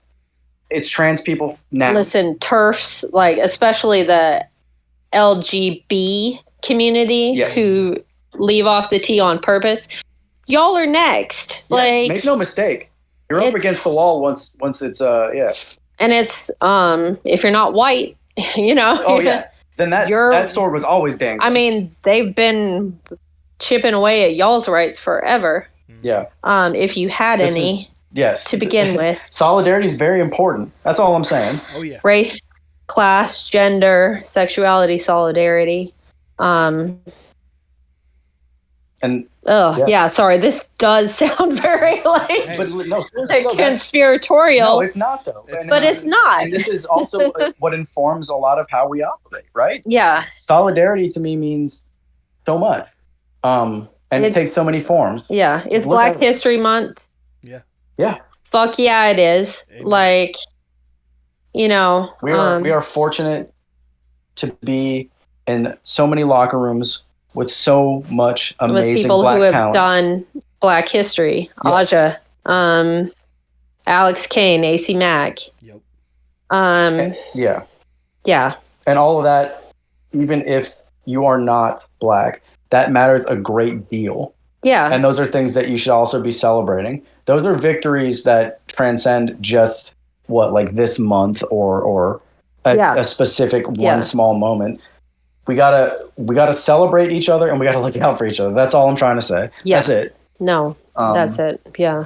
Absolutely. And I was gonna say, Woo! Okay. I was gonna say, you guys did not have to apologize for any of that. I mean, for God's sakes, I got this beautiful mural behind me. I'm personally a pansexual myself. My girlfriend is transitioning right now, so it's not like this stuff is not right at my doorstep if I don't pay attention. Right. To Sure. it. So no, I mean, this is you're living it just as much as any of us are. Yeah. Also, free Palestine. Yeah. We'll just throw that in there too, because Yeah, that's also very important. Absolutely. Absolutely. Yeah. Yeah. Y'all, a lot of people have a chance to be on the right side of history. Yep. You have the opportunity. You can. You can do it. Absolutely should. Just right there. Yep. I'll say, to bring things back a little bit and to put on more Let's do it. One of the things I just want to say real quick is you guys said that the one thing you picked up from the Big Gay Brunch was the trash gays or whatnot. If CREEPS does not work out as a tag team name, I think trash gays are a good backup option. Just saying. That's true. That is great. Yeah, and it's, the topic of art also, shout out to John Water. John Waters is the patron saint of anyone who wants to be unacceptable and filthy and queer. Amen. Like, you don't have to be one kind of queer. Yeah. You can be absolutely off-putting to literally every straight person on earth, and it's fucking beautiful. Yeah. Nope. That's I haven't engaged too much with John Waters because the first Was it Pink Flamingos? Yeah, straight to the fuck. The shit eating? Yeah. Yeah, like it's my an friend interesting was place like, to start. We're gonna skip to this part. We're not gonna watch the whole movie. And I think it was someone.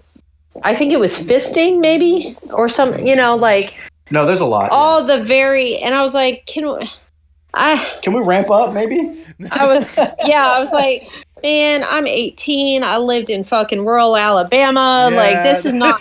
I can't go straight to this. Yeah, like I'm at like Rocky Horror. Yeah, Rocky. Picture Show. That's my.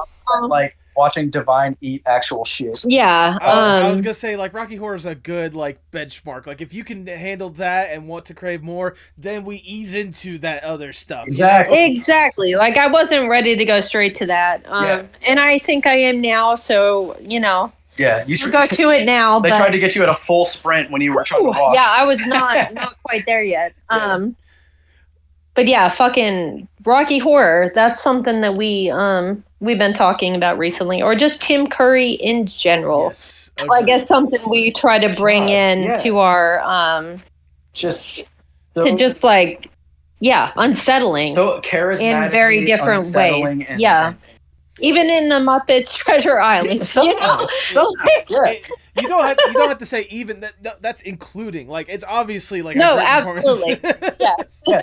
He's just phenomenal. Exactly, agree. Well, since we are on the topic of art once again, it actually leads me to the final question that I do have for the podcast at the very least. Yeah. Obviously, we've been talking a lot about art in one aspect for another, whether it be the art you guys more or less grew up with and really latched onto, whether it be like the pop art that you were initially into, or whether it was wrestling that you both really grown to love and really embrace. How important is art, not just for you, but for the world as a whole? Oh, God. Oh, my God. Like, so they... Like, okay. We both academically have studied things that most people think are quote-unquote useless. And they have to do pretty much always with art. Mm-hmm. And I couldn't think of something more preposterous and short-sighted than to think art is not of importance. Right. Art, without art, I don't think there's any point to the human endeavor at all. It helps us. And that's art defined really broadly. Yes. And I mean, yeah, exactly. And it's like science is art, all of these things help us to navigate, conceive of, interpret, shape the world around us. I think art does those things poetry does that. Yeah. Film does that. Music does that. I don't think, to me, if without art, I don't know. I don't even know what the point is. Yeah. So, I think it shapes culture. Mm-hmm. I think the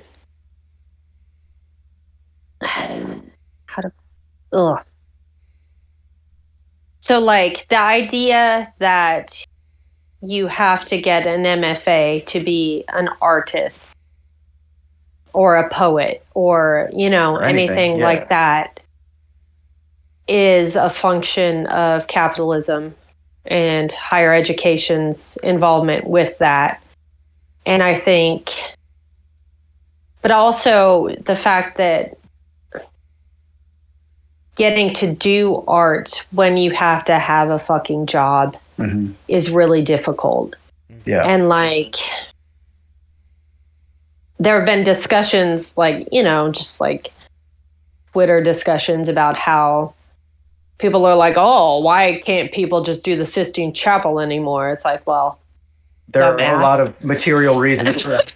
Yeah. Is this a real question, or are you just being an asshole? Like, patrons, which was a really uncomfortable system, I'm sure. Yes. But like, it's just that's an apples to steel cubes question. Like that's a dumb question. There are dumb questions, and that is one. Yeah, and there is phenomenal art being made now that may not follow the same rules of how you're defining art in a classical sense. Agreed. Like, people aren't making the Statue of David right now, Okay, yeah. So, like. Right. So, okay, cool.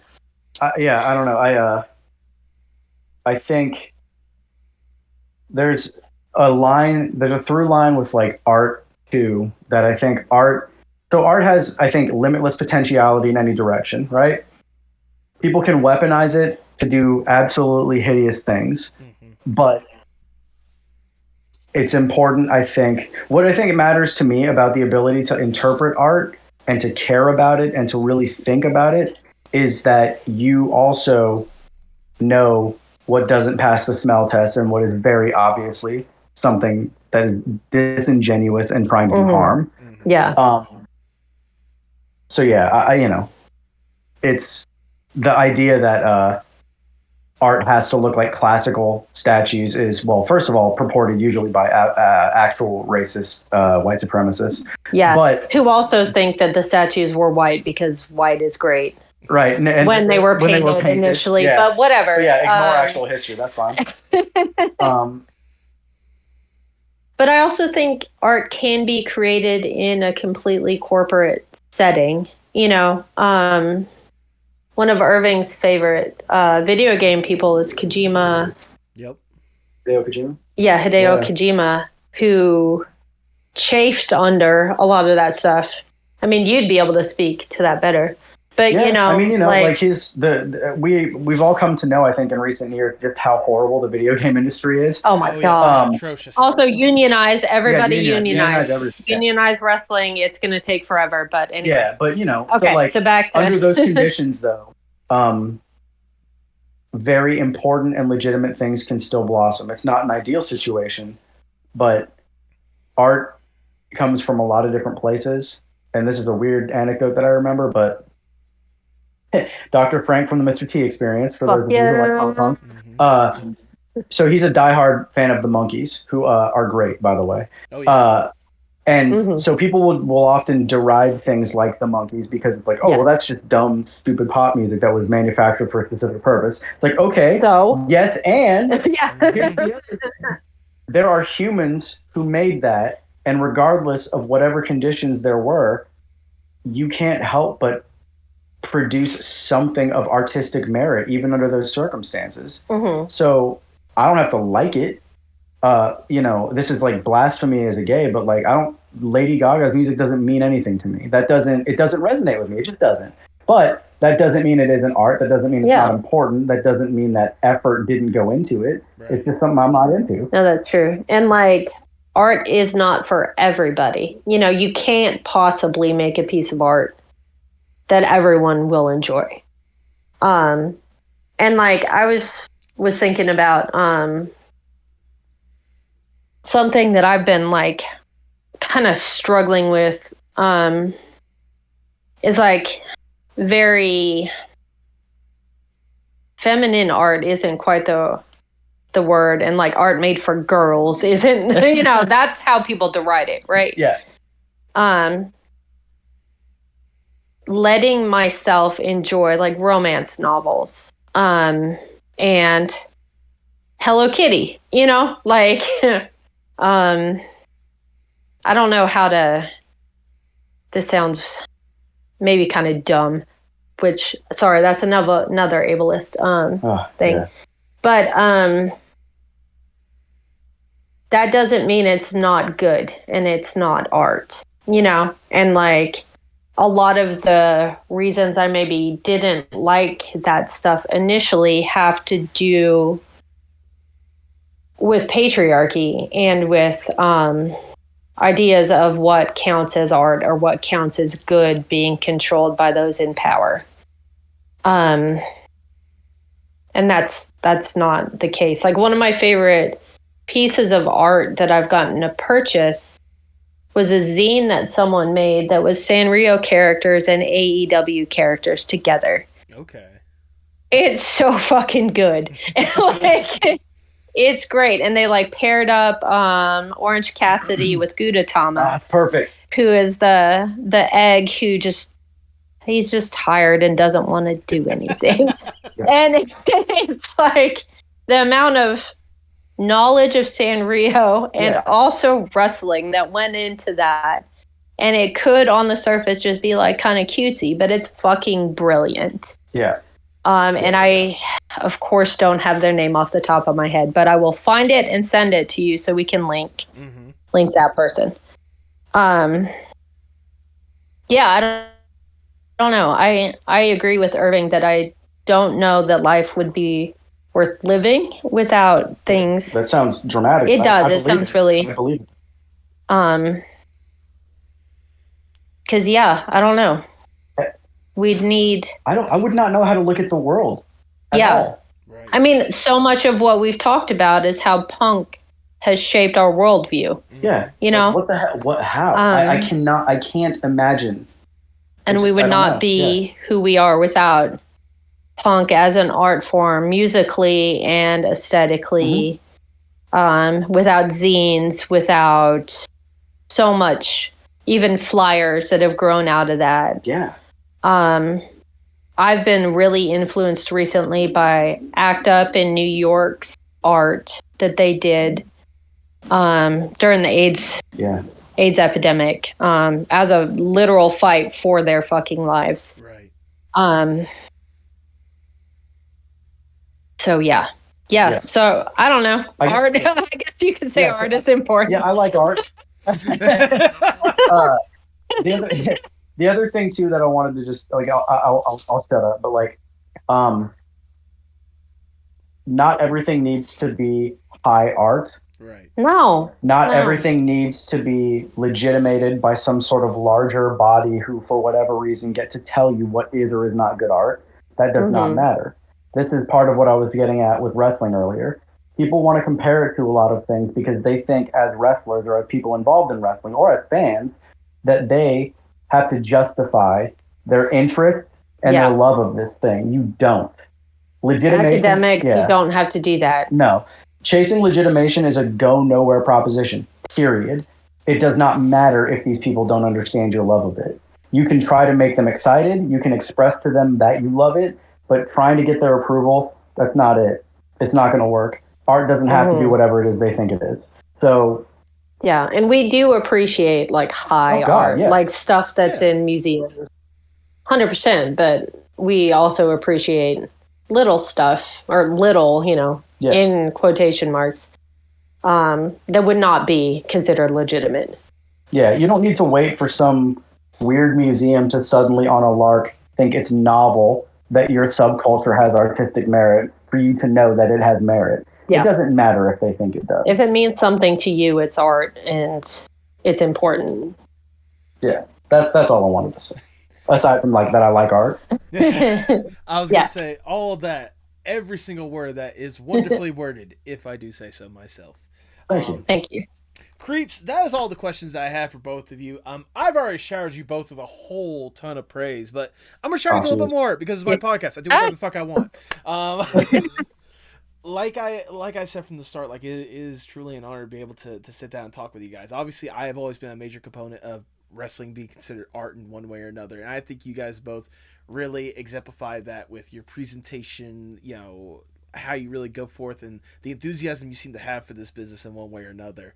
And it really meant a lot to me, not just to see you guys performing, but to really create a welcome environment for people that may not have been there otherwise. Like I said at one point earlier, you know, my girlfriend really felt at home and really felt comfortable with you guys really like being there, almost like welcoming her in a little bit, and especially as we enjoyed the show, like it really meant the world to me to see that, and it really showcases just how incredible of a community wrestling can be, and the fact that you both are a part of that community and really good strong members of that community really means a lot. And I think a lot of people, if they don't realize it now, really need to recognize, or at the very least need to see and appreciate what they have before them with you guys. You guys are doing a fantastic job really making the wrestling community a better place, and I cannot thank you enough. So thank you.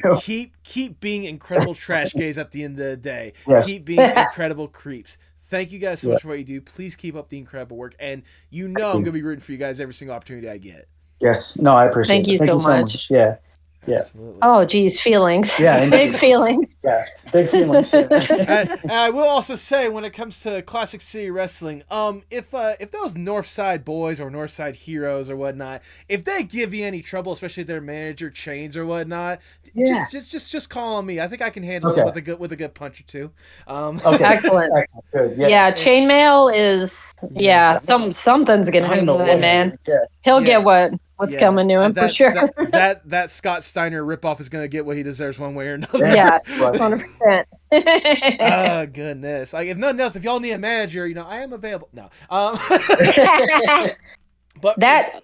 Speaking of bringing people into wrestling, managing is super important. If you're interested and don't want to train, get in there, man. Don't want to ruin your body like we are. Yeah. I mean, look. You still have to train, but I'll say, look, I'm a forklift operator. Okay, I ruin my body as it is. Okay. Oh yeah. No, absolutely.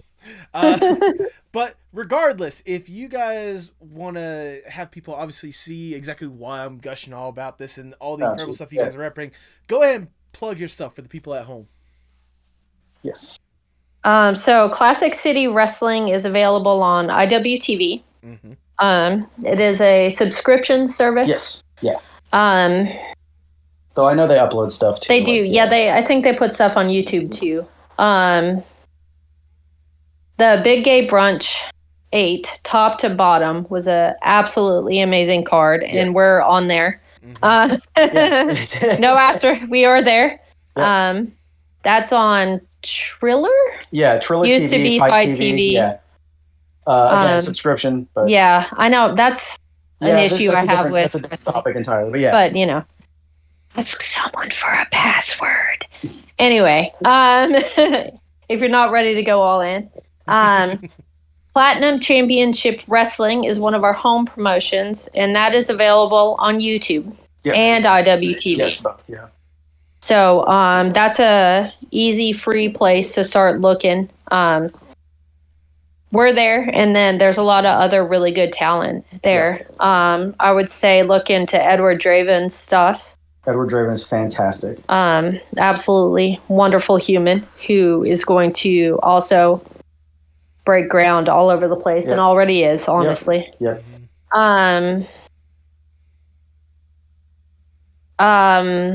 Cowabunga is going to be on IWTV? Yes. Is that right? Yeah. So Wrestlers Lab. It's coming up in 8 days? Well, it will have already been recorded by the time this comes out. Okay. Yeah. That's us versus the Outfielders. Robert Martyr's on the show. Trey Shaw is on the show. He's another PCW guy. Yeah. Him versus Mr. Grimm is going to be a hot fight. It's going to be great. I think that's a potential show stealer, and I mean that genuinely. Same with Eel O'Neill and Trevor Ion, who's from around here. Both of those guys. Those are main events on any card on Earth. Yeah. That show is also going to be incredible. So I would look that up, and also our match. I'm trying not to be like. We'll be there. We'll be there, and we'll do good. We are good. Yeah, we'll do good. There we go. Okay. But yeah. There's Irv versus Norm at Paradigm. Yeah. Is also going to be that's going to be on Triller. They're slowly releasing 4 episodes of that. I believe Paradigm Pro Wrestling's Gemini project. Yeah, you're on the 3rd episode, I think so. And I'm on the 4th. Yeah, the first episode went up last night. We were wrestling, so we couldn't watch wrestling. But that's some really good shit there too. Not tag, but singles action. It was a fever dream. I still don't understand what happened, but maybe y'all can make sense of what it is. That match maybe is one of the non-tag things that's a favorite I've been a part of. What else do we? Let's see. If you're gonna be around Philly for Mania, I don't know if we're allowed to say what show. We'll be there. We'll be there. We are going to be on a show, and we will announce it when we're allowed to. Yeah, I don't want to blow up anyone's spot. Right.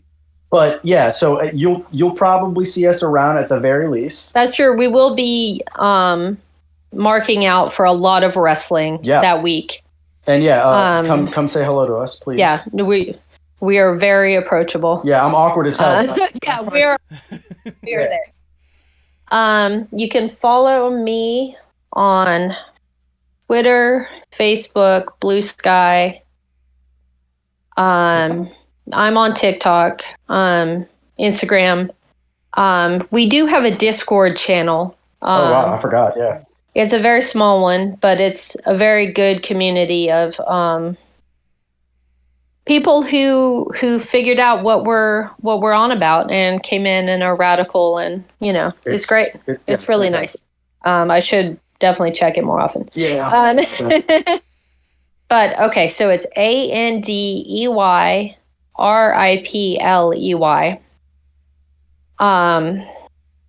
Same last name as Rhea Ripley. Yep.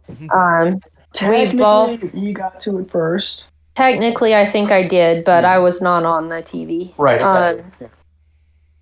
No disrespect to. No, not at all. To everyone's. Yeah, everyone loves her. Oh yeah. It's also funny how she and I, she came out very feminine and very femme, now. And happy, and is now what I started out as all black, There's some funny parallels. It's really, really funny, and she and I will never meet to enjoy how funny it is. Yeah. But now I'm the much more nice, though not feminine, wear pink person. Yeah. But anyway, Irving, your handle. I'm on the Twitter, Instagram, Facebook, Blue Sky. Also the Gmail, I guess, if anyone wants to email me for some reason. Irving West PhD is all of those. It's the same thing for all of them.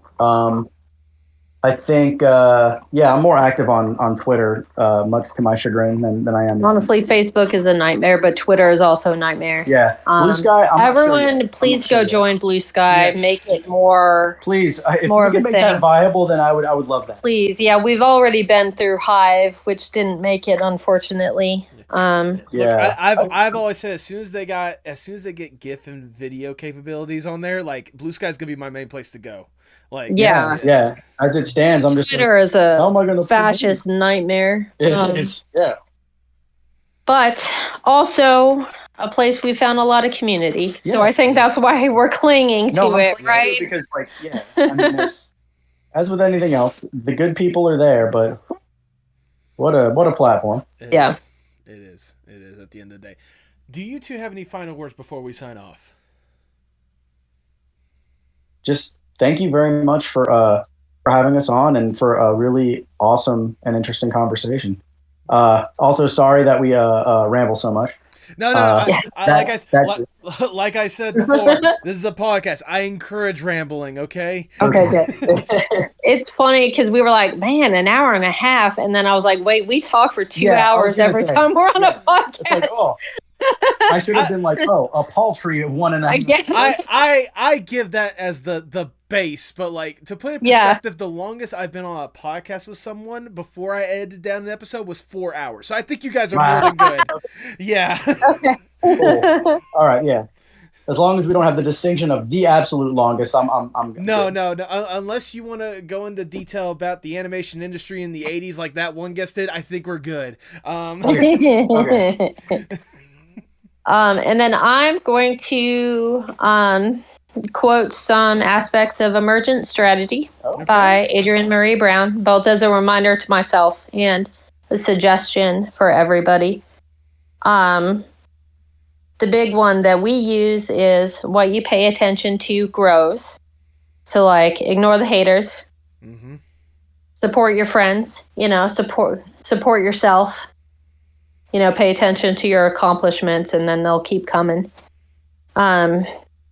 And that's a big way that I think we've been trying to, in I guess, almost a magical sense, grow the queer community in wrestling. And then small is everything, small is all. Small changes in the microcosm reflect in the macrocosm. So again, support matter. Yeah, what you does matter, even if it feels small, it does have reverberations and does change things. So well, there you go. That is some wonderful words to end on. That is a fantastic episode regardless. And I think with that, all I have to say is for the people at home, please pay your artists. Oh, yes. Please. Capitalism sucks, but fucking pay it. Hey, we still got bills to pay. Yeah, exactly.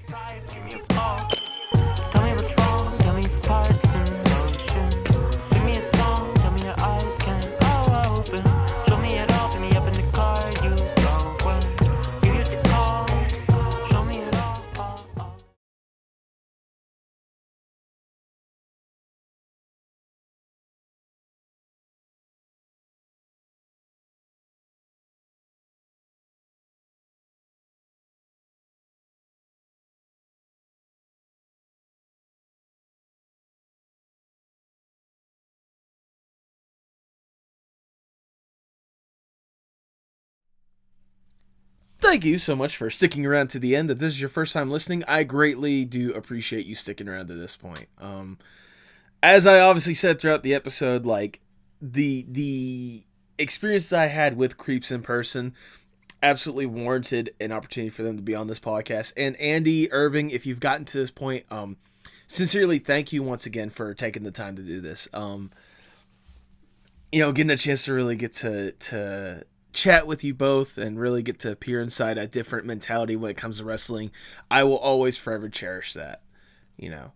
I've always been a big component when it comes to wrestling and the community that it encourages and the people that it really shines a spotlight on if you really look into the community itself.